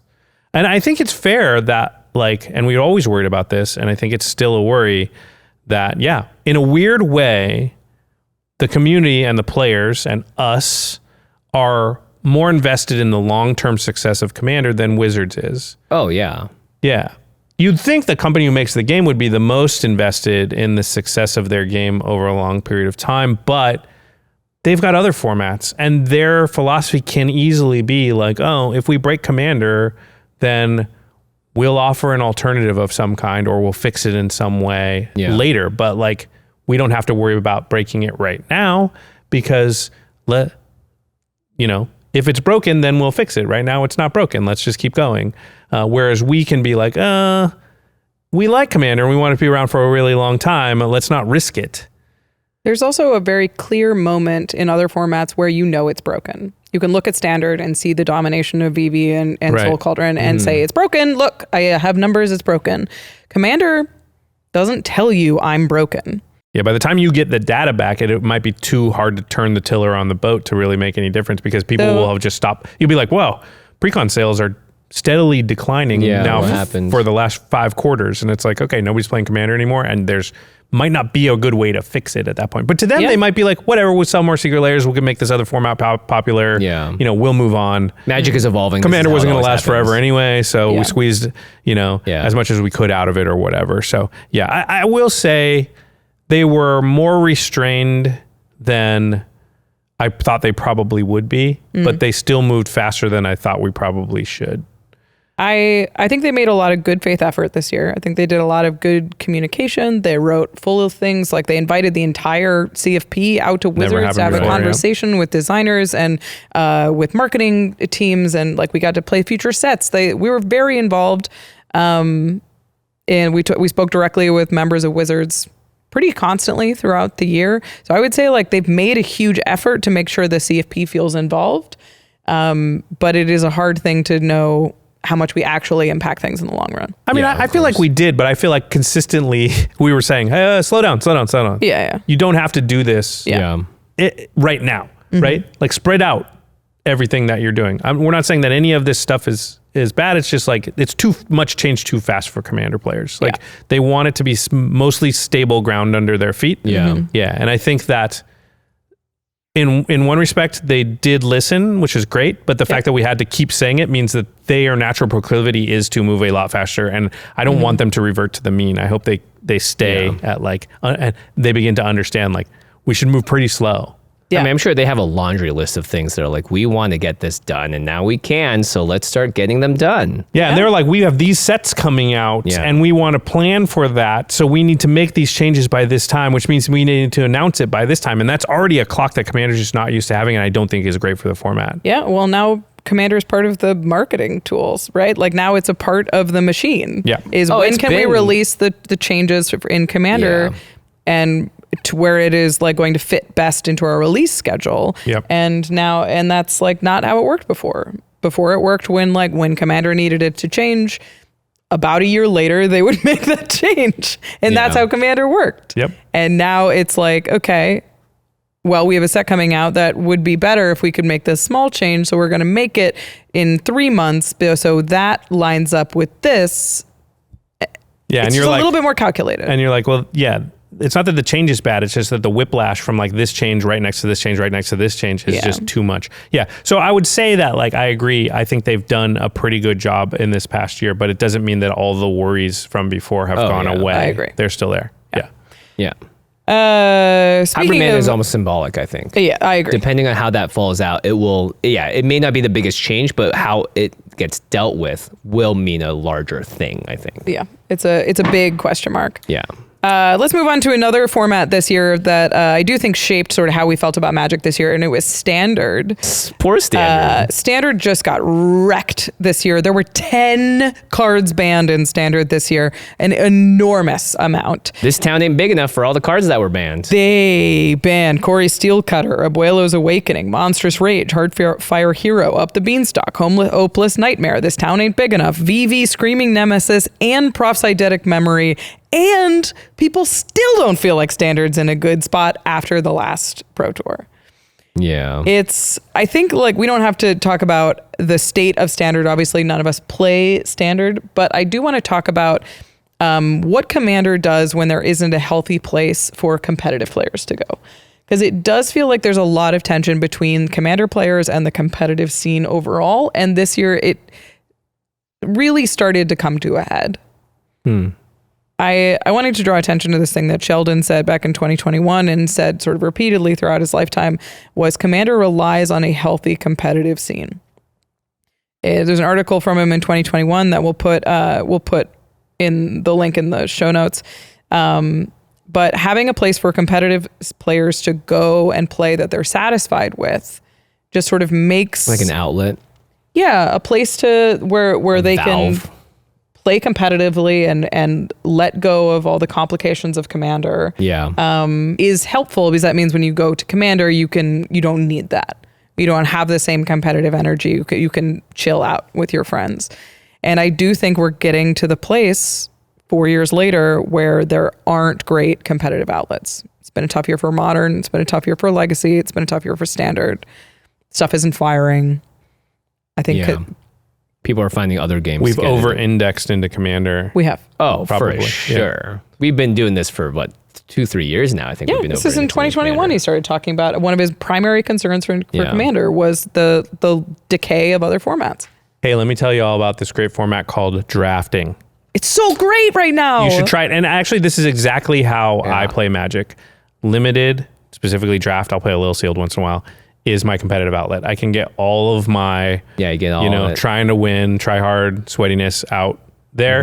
And then I know people, it's a joke on our gameplay things, but like when you play with me in real life, like I don't care that much about Commander games. I'm just having fun. I will play to win, but like I'm not. It's like somebody blows up your thing. You're like, yep, it got blown up. It's totally fine. You're gonna win this game. I'm like allow takebacks and talk at the table. Like it's not competitive. At this point, especially. It's just like this is one of like thousands of games I'm gonna have played, and it's 4-0, and everybody's having fun, and I'm just as happy to be like, wow, you're going off, cool. Infinite combo, that's awesome. We were playing the other night, and Clint was like, I'm getting Graveclaw, and I'm like, oh crap, are you infinite? And we were like walking through all the lines with him, and it was fun. Even though I was probably gonna die to it, but like, but limited kind of allows me to have that, because I have that competitive side where it's like, okay, if I really want to try to win, I've got a way to do that, to flex that muscle.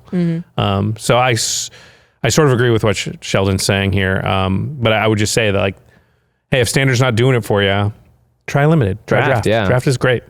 It was a great year for draft. There was huge draft sets. Avatar was so fun. Final Fantasy was so fun. Even Aetherdrift, we were like, is really interesting. I played a lot more than I thought I was going to. And that's when you draft 50 plus times. Every draft set is fun the first 3 or 4 times. Even the ones that aren't as big a hits. Even Spider-Man, the first 2 drafts, I was fun. The third one I was like, okay, I get it now. That's the lowest of all time. Usually, like, you got a good 5 or 6. Before you get tired. Not many people draft us at 50 times like we did for Final Fantasy. Like just don't get to those numbers. 200 times, exactly. I swear, So I would say that's a good way to sort of, get that in. Or you could play 11-hour cEDH games. That's another way to go. But that's probably why we're seeing the tournaments, though, is because, Prof just came out with this video. You guys might have seen it. Commander is the worst way to teach someone to play. And we've been saying that for years, Jimmy. Like, even at the very beginning, like, Commander is not a good way to learn to play Magic. It's the most complex format. It's 4 boards rather than 2 boards. It's all the cards rather than just politics, the cards from the last few years. Everything, Limited is by far a better way to learn how to play. Now, it doesn't matter telling people that is one thing we learned is like, if everyone around you playing Commander, you're going to learn to play that way. Right. But if I would just say, like, Arena and Limited, that is a great way to get that outlet, that competitive. Cube is also bigger than ever, man. There's competitive constructed players that are having a really tough time, and it is a direct result of Wizards spending so much time designing for Commander. Like, there's a ton of passionate Modern players. There's a ton of passionate Standard players that are like trying to do this thing that they love, and the more that Commander takes over the spotlight, the more contentious our relationship is. I didn't realize how contentious it was getting. Yeah, and I think there's like a really big thing that we talk about this year that illustrates that perfectly. It turns out the survey wasn't the most controversial thing this year. It was a single post. Oh my God, this was hilarious. About pigs and slop. Which a lot of people also misunderstood for being Universes Beyond. Which is what misunderstood I thought it. You're was. the one that told me, because you were like, did you see that post? And I'm like, what? And you're like, pigs and slop. I'm like, oh yeah. But they're kind of, I get it. Everybody's mad about Universes Beyond. And you're like, no, it's not about Universes Beyond. It's about Commander. And I was like, what?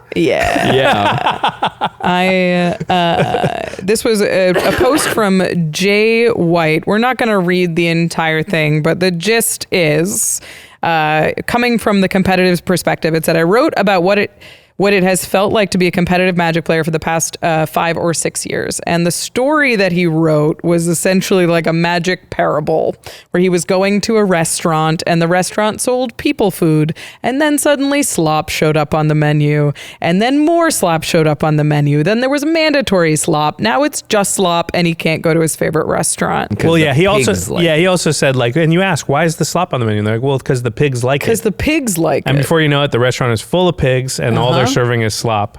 Pigs, present. Pigs were commander players. That's us. Yeah, great way to start a conversation is by just labeling the other person a pig. So That's likely to just lead to like really good discourse. Yeah, everyone's just ready to hop in good faith and just debate this as nice, normal humans. Sorry, humans and pigs. Yeah, humans be pigs. I mean, the metaphor starts with the assumption that Commander is slop and a bad way to play Magic, and is for subhuman people.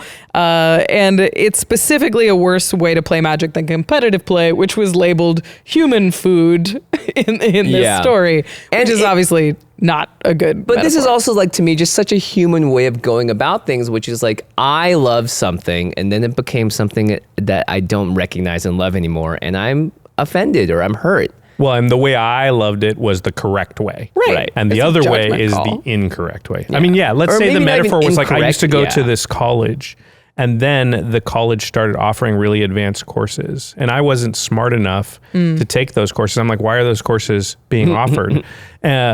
Because the really intelligent people that are starting to come here demand higher, expertise courses. And then before I know it, there's no courses that were available to me at the school. And if that's the commander players, how do you feel as a competitive player that I just call you dumb? Right. Right? Like that's the exact That's what's happening. metaphor. And I've just flipped it around so that it's positive in my metaphor to be the commander player. Yeah, everybody's and negative, people in your metaphor. Yeah, that's true. Yeah, I didn't call them pigs. But like you can, however you want to couch it, it's totally the like band thing where it's like, well, my band changed and they do different kind of music, but then people who like the band now are not the real fans of the band. If you like Post Malone now that he's doing country music, you're not a real Post Malone fan. I liked him back when he did whatever other music before, and I'm the real Post Malone fan and you're a fake one. And it's like, wait, no, you're both fans of a person who makes music and you're fans in different eras, but nobody's inherently, it's not a universal truth to, that one of you is a real fan and one of you is a fake fan. Yeah. Yeah. We all love different facets of the game.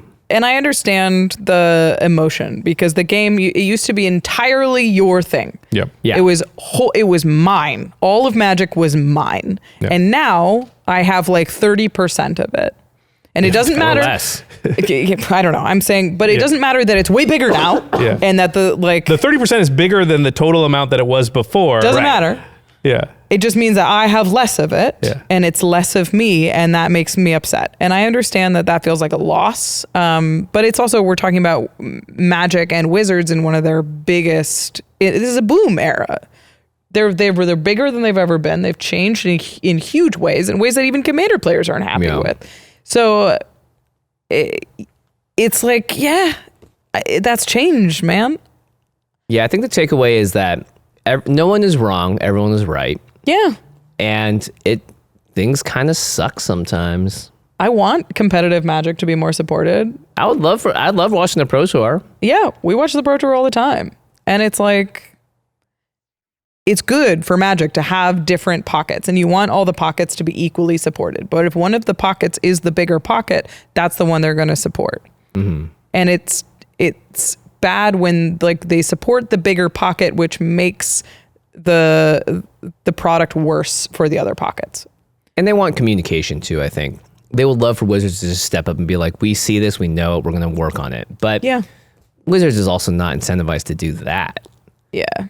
As a company, they're just going to follow what needs to be done and hopefully have enough resources to make things ameliorated, I feel like. Yeah, I think they've been trying to figure out organized play for a while, and the pandemic definitely threw a huge wrench in it. They tried the MPL thing, that didn't work. I mean, it hasn't necessarily worked, but like you can see their efforts. They're trying. So I think they're trying to figure it out, and it just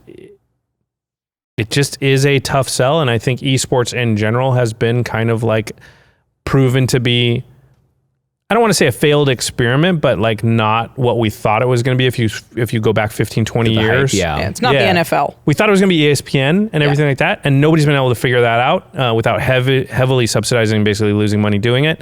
And so I think just competitive gaming, we're in a transition period coming off the highs of what we thought esports and that kind of stuff was going to be. And, I think this podcast really championed the idea that like, hey, games are for fun, and we should, mostly people want to play Magic as an escape from their daily lives, not to try and turn it into a job. I've said that how many times on this show. Mm-hmm. And that has proven to be more true than the opposite. And that doesn't mean that we want there shouldn't be an outlet for people who do want to like really dive deep, travel to RCQs on the weekend and stuff like that. Like I think that's great for those people and should exist. But like, I think we should be realistic that was tried as like the main way to play Magic. And it was not as successful as leaning into sort of the fact that like it's a game and most people play games for fun. Yeah. Yeah. Where does a game sit in terms of why society plays it? Yeah. It's not for survival for the most part. There are instances where they did play games to survive, but it's mostly escape. It's mostly escape, entertainment, and it's something that it's a luxury you're granted on top of a life that is already fortunately comfortable enough where you can now enjoy a hobby and something that you can put extra money and finances or whatever into. So yeah, I think ultimately for me, like it boils down to like I do sympathize a lot with the negativity around what Magic is. I'm personally someone that tries to avert from negativity in general because I find I'm very easy to spiral into it if I'm not careful. And I think posts like this are, if anything, it's a cry for help, and it's a genuine cry from someone's soul being like, I want something that I don't have anymore. And I do really sympathize with that. There's obviously always going to be a better way to go about it. I think the nature of the internet and the nature of how we react to things is always going to be like, well, let's just dogpile this person for just bringing this up. And we oftentimes skip the human part of what's happening. And I don't know, it's more just a general plea for like, let's not forget there is a human behind every part of this. And we're all in it because we love a game. This is already a luxury that we're afforded in our lives, and we're very fortunate to have it. So I think if we can approach things slightly more from that angle, it will get out of the sort of the easy whirlpool of negativity that can just so quickly come when someone calls you a pig eating slop. Because I was pulled right into it too, and after I was like, wait, I gotta shake myself out of this. I think we're just here because we love a game. Yeah. All right. We've started to talk about it a little bit, but let's talk about card design that happened in 2025. There were some big shifts, some little shifts. We want to just highlight a couple of things that we've noticed. The first thing that we could talk about here is Universes Beyond. But we spent a lot of time talking about this. We had put out an extensive episode about all of the positives and negatives of Universes Beyond. Check out that episode. We went so deep on it.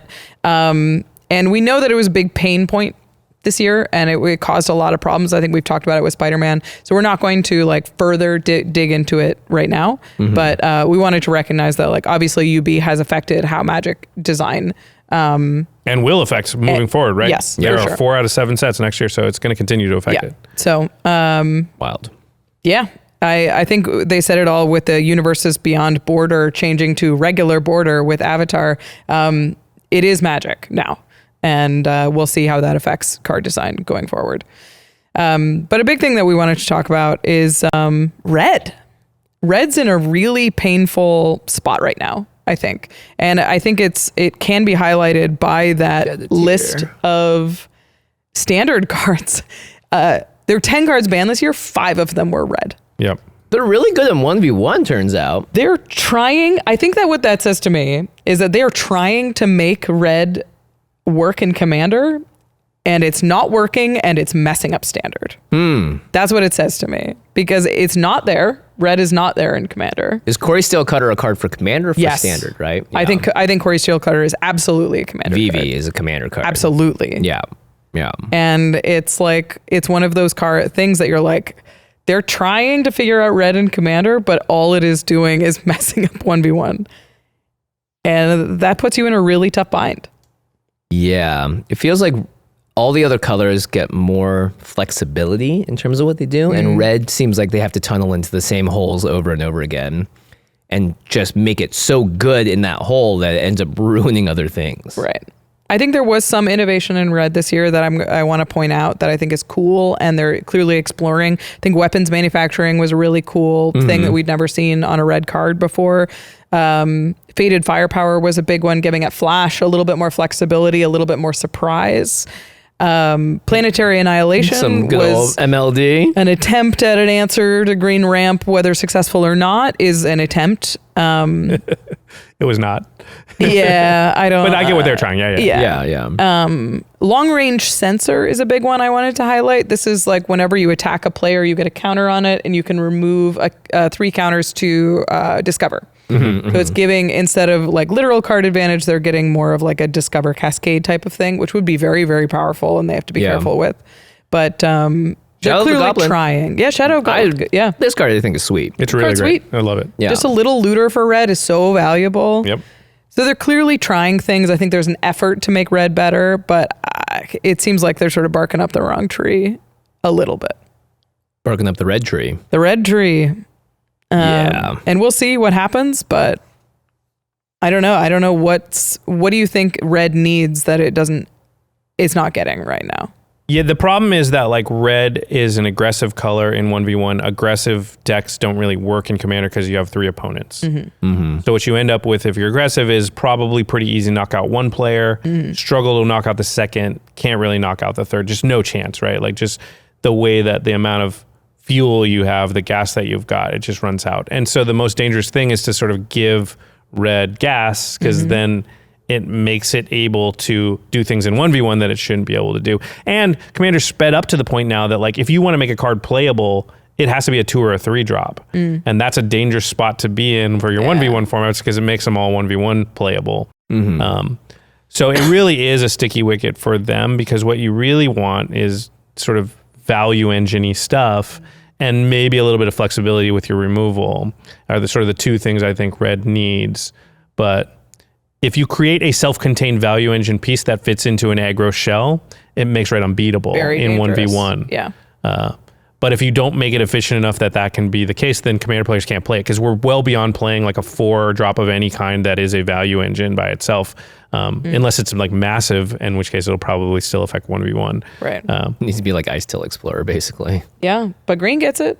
Yep. Oh, of course green gets it, yeah. Yeah, but green's not as dangerous from an aggro perspective. Right. So green it's is like not in 1v1. Yeah. Yeah, it's just you will be able to catch up to what it's doing because it's going to do it a little bit slower. But red's like, no, I'm going to get out to such a fast lead, and then this will cap it off. Yeah. And so I think, yeah, they're just having real problems walking that back. And I don't know, in a world where Universes Beyond is all standard legal, I'm not sure what levers they even have. You got your Precon products, I guess, maybe? Yeah. Precons, maybe bonus sheet, say that this isn't legal on whatever the bonus sheet type stuff is. I don't know. Yeah, and the way they try to fix it with like docksides and stuff doesn't work either, right? Because it's just too much explosivity, and people don't like that in Commander. You want increment. You want incremental. Like, that's why just sort of value engineering, always having stuff to do is what most of the other colors sort of, they try and get to that point. Yeah. Yeah, it's just a hard thing to give to red, but man, yeah, it used to be white, and white is fine, right? Like, I still think white is near the back of the pack, but that pack is like way up here now. Yeah. It used to be like here, you know, blue, green, black, and then red and white. But white moved up, and red's just hanging out with a big gap between it and the other 4 now. Yeah. Red's always been the problem child. I feel like every time I talk about Is It or Jeskai, it's like the real problems, I think red is contributing. It's a support color. Yeah. Great support color. Yeah. It's just not super deep. Yeah, it's going to be interesting to see what the future of red looks like. I think it's clear that they're definitely trying stuff here. I can tell you this, the future of red is looking very red.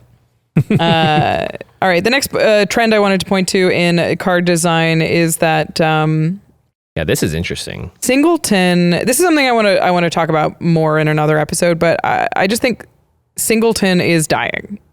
I think the amount of redundancy that they are printing means that we can have any number of an effect that we want. And like, here's the thing. So in 60 card, you're limited to 4 cards in a playset.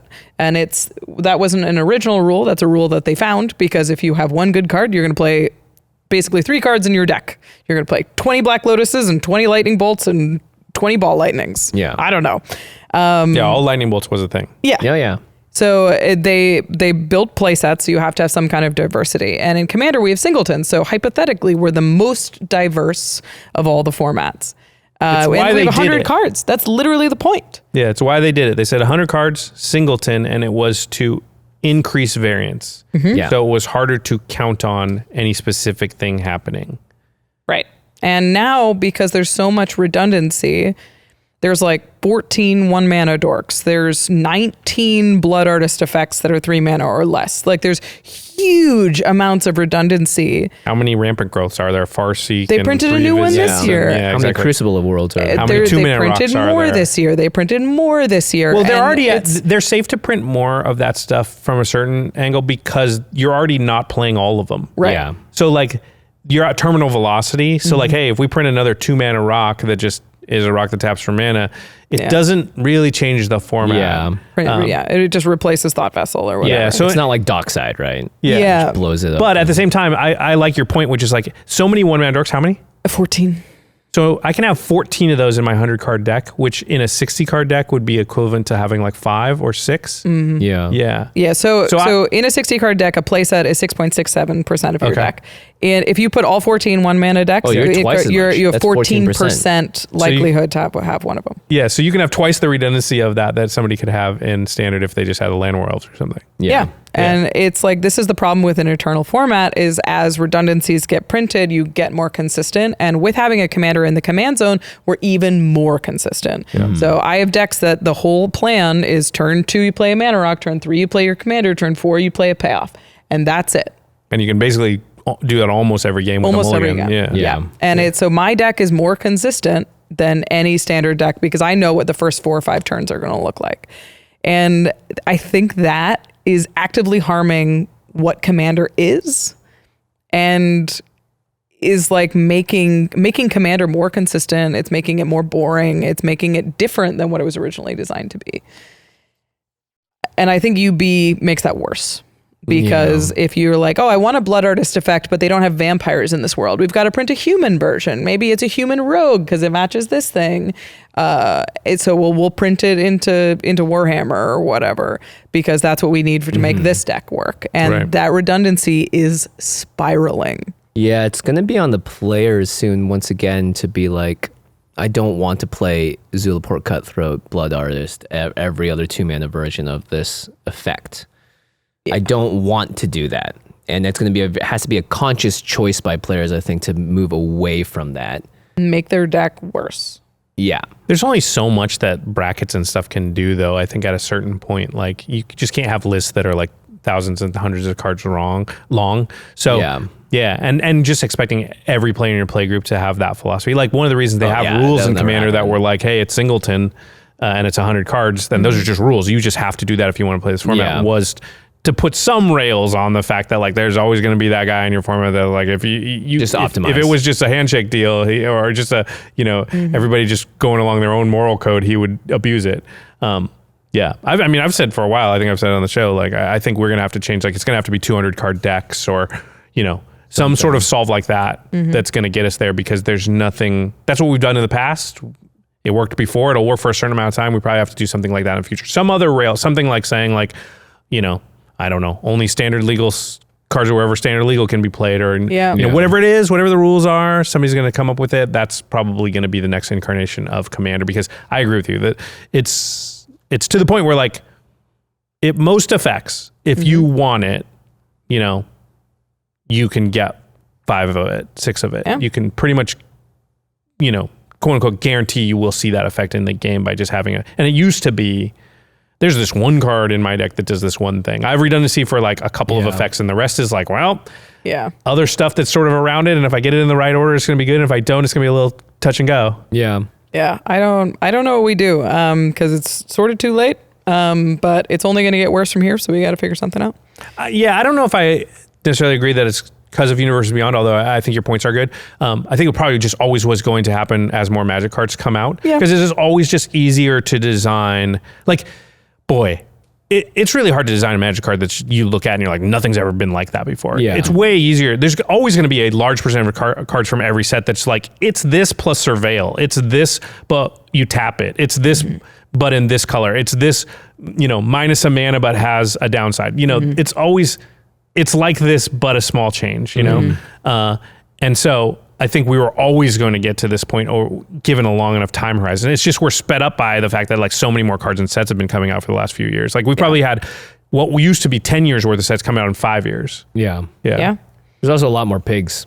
And a lot more slop. A lot more slop, yeah. Speaking of redundancies, the final trend I want to talk about before we move on is doublers. We just keep doubling. We can't get away from doublers. There you go. It's a doubler, but year, it has warp. 20 new doublers came out. That's wild. It's endless. I wrote a list and I was like, surely Read them all. this year there was Renewed Solidarity, a token doubler, an end step. There was Vinowix, Verbose Host, that's a card draw doubler. Elspeth Stormslayer, a second token doubler. Windcrag Siege, an attack trigger doubler. Shiko and Narset Unified doubles the spells that targets them. Neriv, Heart of the Storm, doubles damage dealt by creatures that just entered this turn. The Earth Crystal doubles counters. The Wind Crystal doubles life gain. Cloud Midgard Mercenary, that one doubles equipment. Lightning Army of One, that doubles damage. Traveling Chocobo doubles landfall. Transkuja Fate Defied doubles wizards. The Masamune doubles dies triggers. Exalted Sunborn, another token doubler. Starfield Vocalist doubles ETBs. Loading Zone, another counter doubler. Spider Reverse doubles things from exile. Firelord Azula doubles stuff in combat. Firebender Ascension, another attack trigger doubler. Katara doubles allies. Etheric Amplifier doubles counters. Ultimate Spider-Man doubles counters. Seismic Tutelage doubles something that I don't remember. Holy crap, I thought you were going to go 100%, but that was amazing. That was incredible. That was incredible. I would have got like 50% of what those double. Yeah, I thought it was just in the list, but you did the whole thing. Jimmy and I are just looking at each other going, I was like, keep going? It's insane. And it's not including enhancers, the stuff that gives you more when you mill. Yeah. That's not including clones or stuff that copies permanents or copies triggers on the stack. I didn't even do those. Why? It does everything. Just do what you're doing, but more. Because it's exciting and it's a very easy solve, I think, to just make something that's cool on its surface. Yeah. What do players like? Players like doubling. Did you ever see that Simpsons episode? You like donuts, huh? Yeah. Yeah. Then have all the donuts in the world. And he's like, more. And yeah, exactly. You like doubling, huh? Then have all the doubling in the world. It reminds me of the old, the Trading Spaces shows where it's like, my kid likes soccer. It's like, she sleeps in a goal and now the sky is soccer balls. Yeah. And I made her a chair out of a soccer ball. And you're like, guys. Just be glad that we haven't gotten to only triplers. Because that's next. Really, that's just what's next, right? Well, we have a token tripler and 2 damage triplers. Yeah. It's begun. It's Slippery slope. It's boring. It's boring. It's boring and less. I like on the outline, Rachel just put, so there's bullet points, doublers, enhancers, another point, and then it just says, in all caps, enough. Stop it. Doublers, enough. Stop. You should have written that twice, actually. There's probably more. If there are, I couldn't find them on Scryfall, but it There's made at me least really 20. mad. Yeah, there's at least 20. I'm going to look up seismic tutelage in a second here. All right, so just stop doubling. Okay. Then they'll be like, tripling it is. Quadrupling. Whenever this triggers an additional 17 times. 17 times, yeah. You can't even count how many times it's going to trigger, but it's going to be super satisfying. Whenever you do more. Yeah. Okay. Look, if I had to design cards and I'm not a card designer, I would make some doublers. Oh, God. It's exhausting. All right. They're designing so many cards. They have so many cards come out. There's just going to be a higher percentage of this is just that, but with more. Yeah. Yeah. This is that, but with Evoke. This is that, but with Connive. This is that, but with Improvise. Yeah. This is that with Mobilize. I think I'm starting to get the slop argument now that we getting back to it. But this they'd have to do this anyway. If Commander didn't exist, but you were releasing 7 sets a year, there's just. Yeah, every one of those sets needs 300 cards. What are you gonna do? Mm-hmm. Remember when Baneslayer Angel was the most pushed card in the format, right? Now look where we're at. Yeah. All right. Magic it's been an interesting year for Magic. I feel like the tone ended more negative than it could have because we're just riding the wave of Spider-Man. But we are in an interesting time for trading card games overall. Yes. Perhaps the Golden Age? I'm calling it the Golden Age. It feels that way. Jimmy had a tweet where he said we're in the Golden Age of TCGs. Yeah, the second Golden Age, I might add, because the first one happened when Magic was first blowing up in the 90s. And I remember this very distinctly. This is when Scryfall was out, Inquest. Isn't that technically the Bronze Age? That could have been the Bronze Age, yeah. But this was like every single year you'd see 2 new card games coming out, and that was a massive pace of innovation for new card games.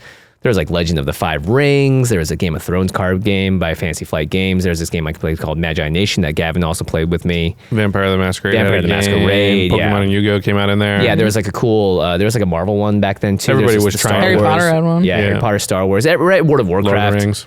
Yeah, I mean, those were World of Warcraft, and those were sort of a little bit later, but that was, I would say, like the first like true renaissance of like, wow, card games are cool. People like card games. We got collecting. And now I think we're in another stage of that, but bigger. And now we're adding digital into it. Sure. Because now they just announced a new Star Wars digital one. We have Marvel Snap, Pokemon Pocket. And like Riftbound is the big thing on the scene right now.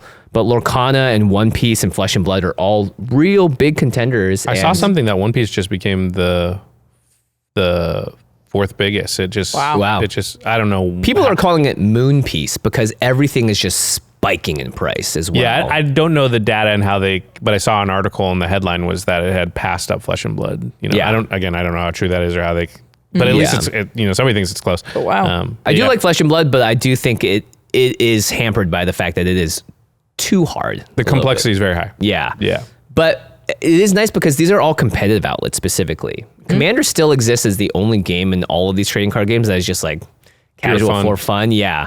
But Riftbound, especially Lorcana. Riftbound has multiplayer though, and that has possibility to catch on eventually. Yeah. It's hard for them to advertise that because you can't build tournaments around the multiplayer thing. Yeah, right? and Riot's built to be competitive specifically, right? Like all their games are focused around that sort of high level of competition.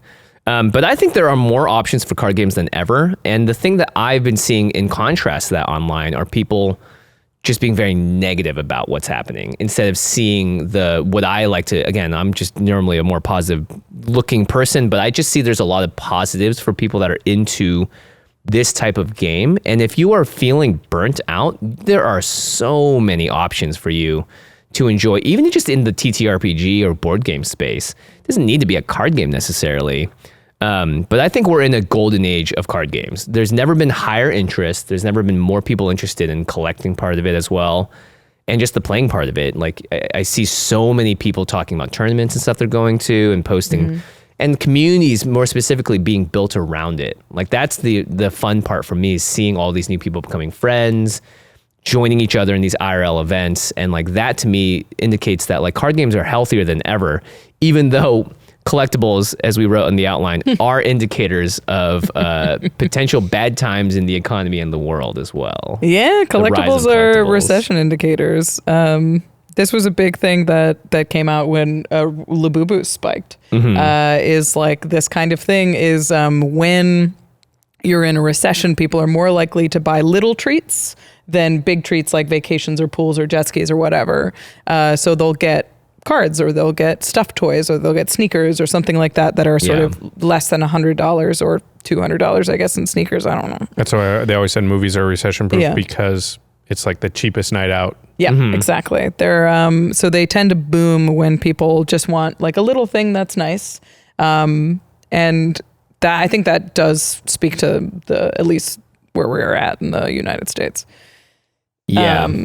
There is also the idea that the more people get into collectibles, the less they are into, furthering the world or whatever that might mean. Sure, they keep their head down. Yeah, it's like, are you going to build a family or are you going to build your collection type of deal? Like if you want to put it really plainly, there's a trend that was happening in China where a lot of like high-end boutique streets that used to have like all of like, the LVs and all the Gucci's or whatever, a lot of those shops have closed down and are being opened up with hobby shops instead. Interesting. So saying that like the taste is going less into like, the high-end stuff, but more into like collectibles and like things that are a bit more insular and less, I guess, outward in that way. But it's interesting. I don't really know enough about this type of analysis to say anything real here. Just sort of my observations. Yeah, it's very interesting. I think a lot of people look at this as negative for Magic, where it's like there's more card games. That means fewer Magic players. Oh, this is great for Magic. But yeah, I do want to highlight that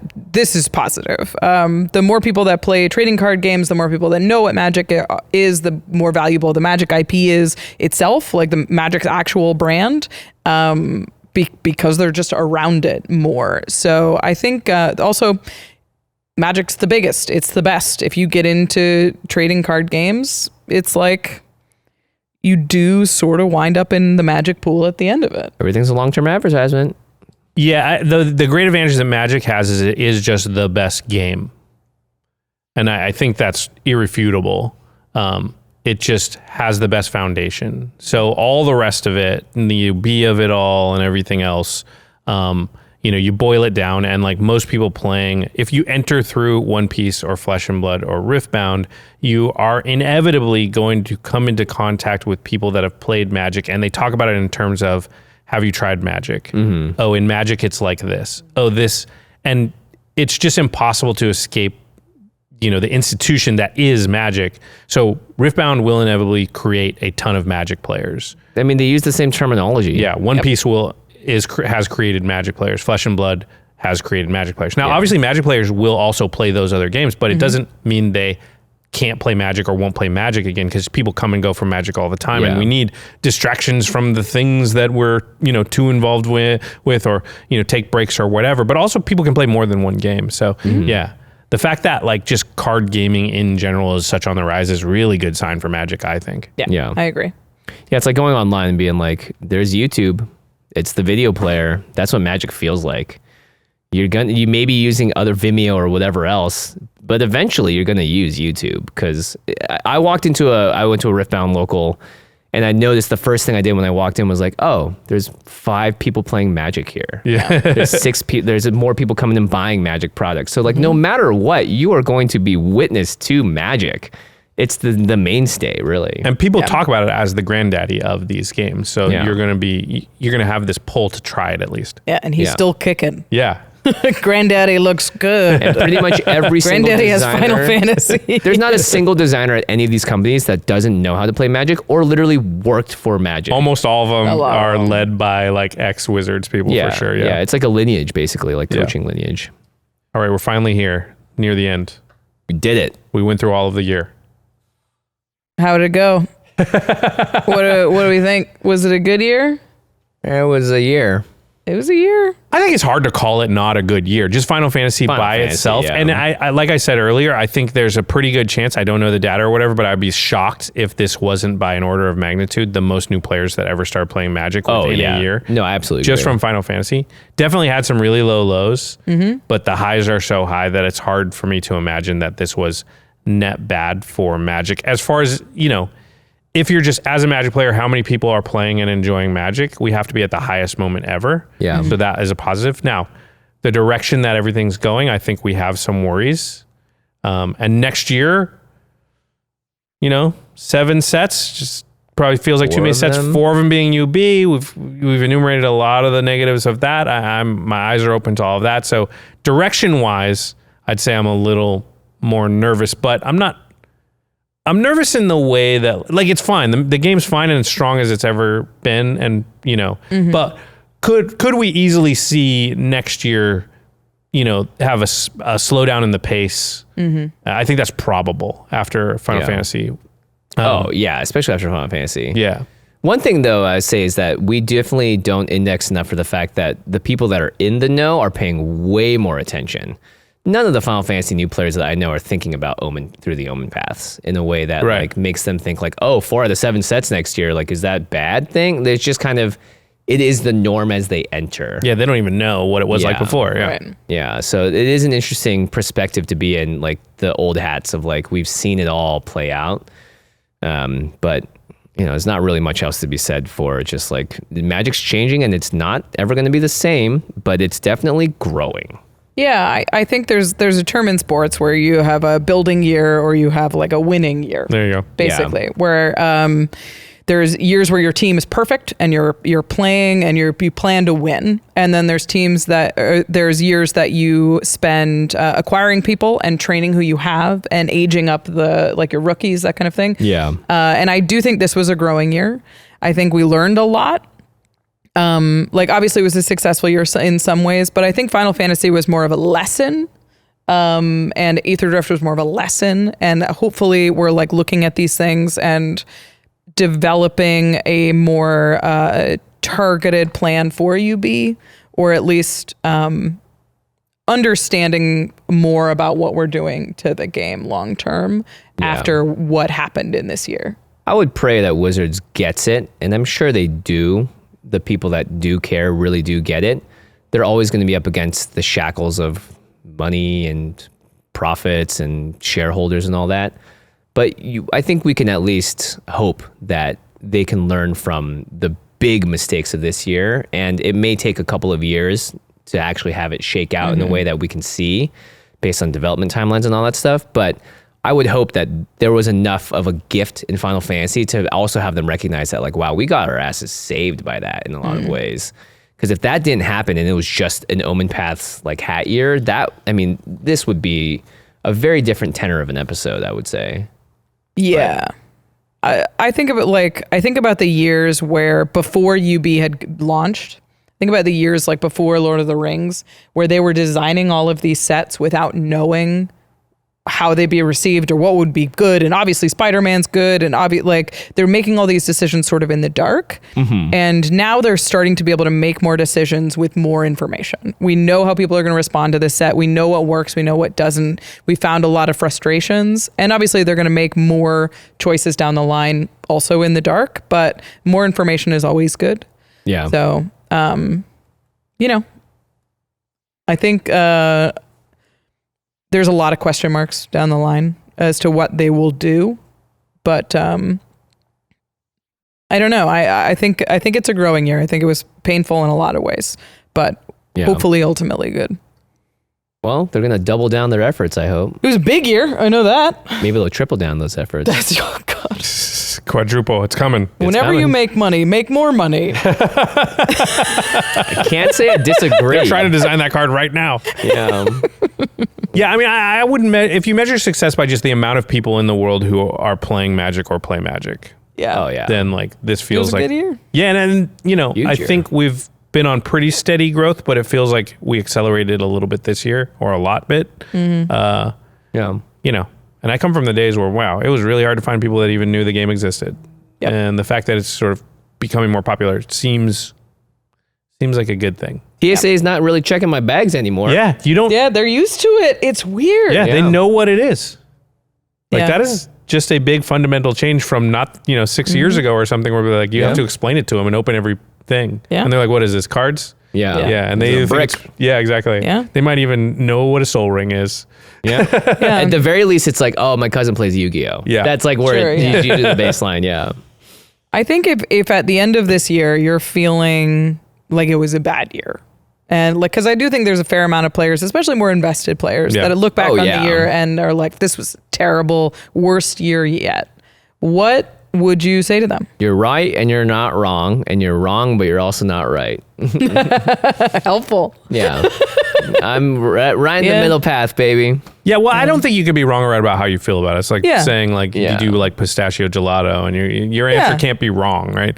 Yeah, but I would say like we rely on Wizards and we point the finger a lot at them as like the ultimate arbiter of like if Magic had a good year or not. But if you look at Commander and like the most popular way to play Magic, it wasn't created by Wizards.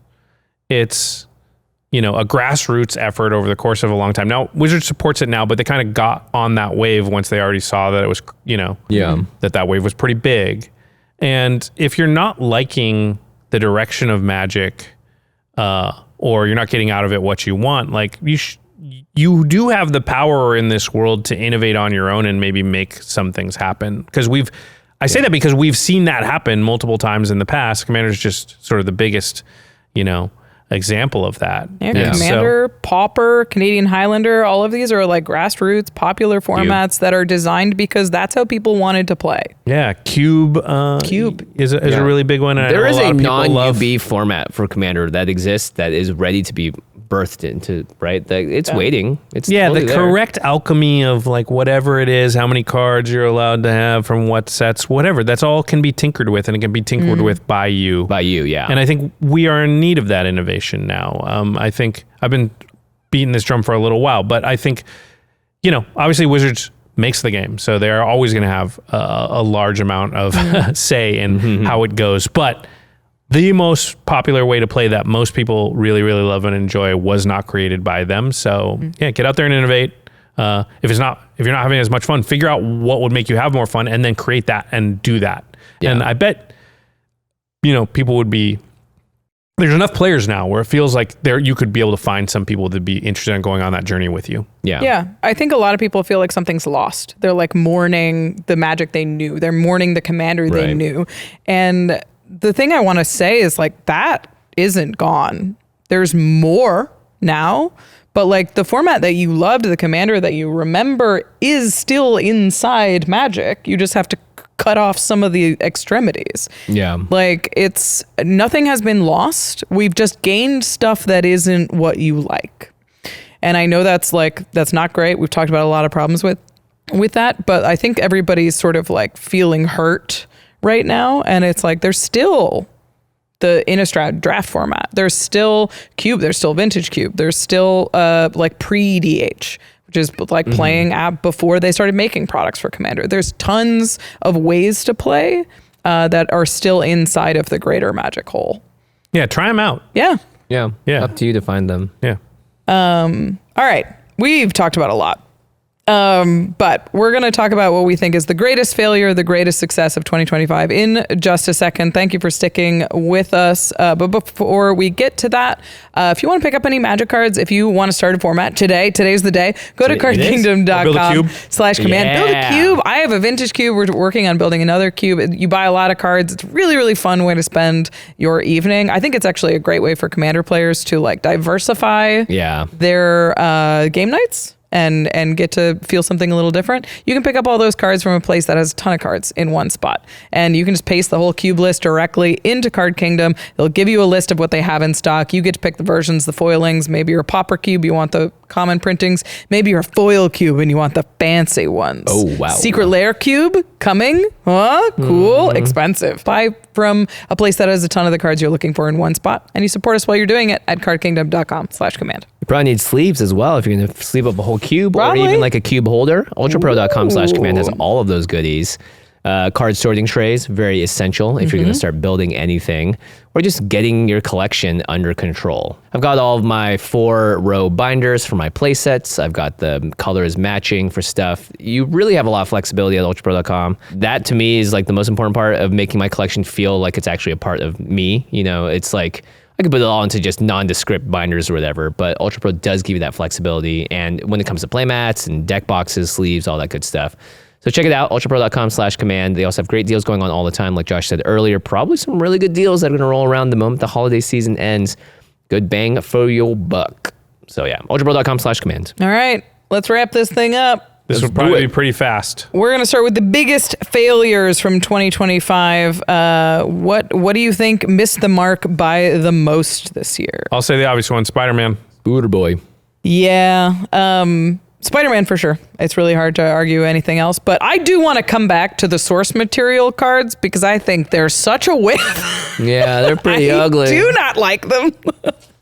And I some of them look fine, but it is just by coincidence.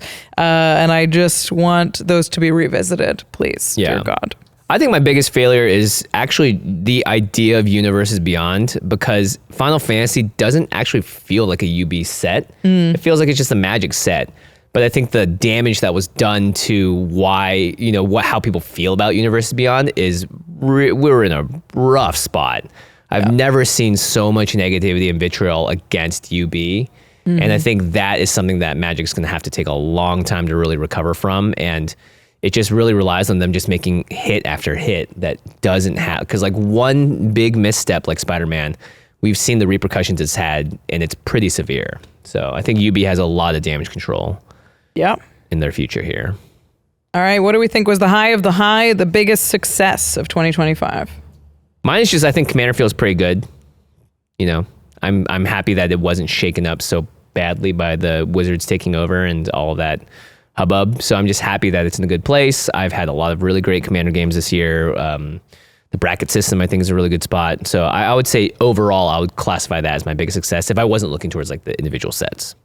Kind of related, I think Commander Precons were the highest high of the year. They were great this year. We did the whole episode. We ranked them, and they're all like pretty high. and were just really exciting and cool. I've seen probably the most Commander Precons just kept together this year than I have in any year. It just feels like a lot of people like what they bought off the shelf and are playing them. So I think that's a huge success. I'll go with the obvious one once again and say Final Fantasy, which just was a home run on almost every axis. It was such a good set. Great set, hugely successful, brought a lot of new players to Magic. It had an amazing limited environment. I played a bunch of the Final Fantasy games, but I wouldn't have called myself like a huge fan of Final Fantasy. Like I don't own like a bunch of Final Fantasy stuff. Yeah. But even that, like it was fun to look back to the Blitzball stuff and things I remember from when I was a kid. So I just think Final Fantasy was about like as good as a UB set can possibly go. It just checked every box, hit every mark. We may never see another one like it. We keep saying, but we've said that. Lord of the Rings felt like a thing that would be hard to repeat, and then they eclipsed it. So Lord of the Rings Limited was just okay, I think. But I liked Lord of the Rings Limited. I don't think it was like Final Fantasy. No. Though. Yeah. But like, well, if there's one thing we've learned, we can eclipse the successes of the past. And I'd say another thing is like we should acknowledge that probably one of the reasons Final Fantasy is successful is because we got a big influx of players from Lord of the Rings, a couple years previous, and that the ripple effects of that and the ripple effects of Final Fantasy will continue to go into the future too. Just, more eyeballs to signal boost the message even more. So the next time there is something like Final Fantasy, it's liable to like hit a little bit bigger just because there's a bigger pool that it's going to be drawing from. If we don't totally screw it up, in the next year and a half or so, and if we can sort of just keep the ship under control during what I think is probably going to be a little bit of a tumultuous and divisive 2026. I agree. 4 out of 7. That's a big one. It's the first real big shift into just UB land for sure. Yeah. 4 out of 7, and like only The Hobbit to me really feels like a good fit, like Final Fantasy. Turtles, Hobbit, Star Trek, Marvel. Yeah. Lauren's gonna have to do some heavy lifting for the original. They got Strixhaven in there. Strixhaven's in there too. And we don't know anything about the Fractured Reality Fracture. We don't really know anything about that yet, but hopefully it feels like high fantasy and like a Magic IP set and isn't a hat set. And that could go a long way. That would mean, yes, 4 of 7 are UB, but 4 of 7 are also high fantasy settings. And really feel Magic. Which we did not have 4 of 7 this year.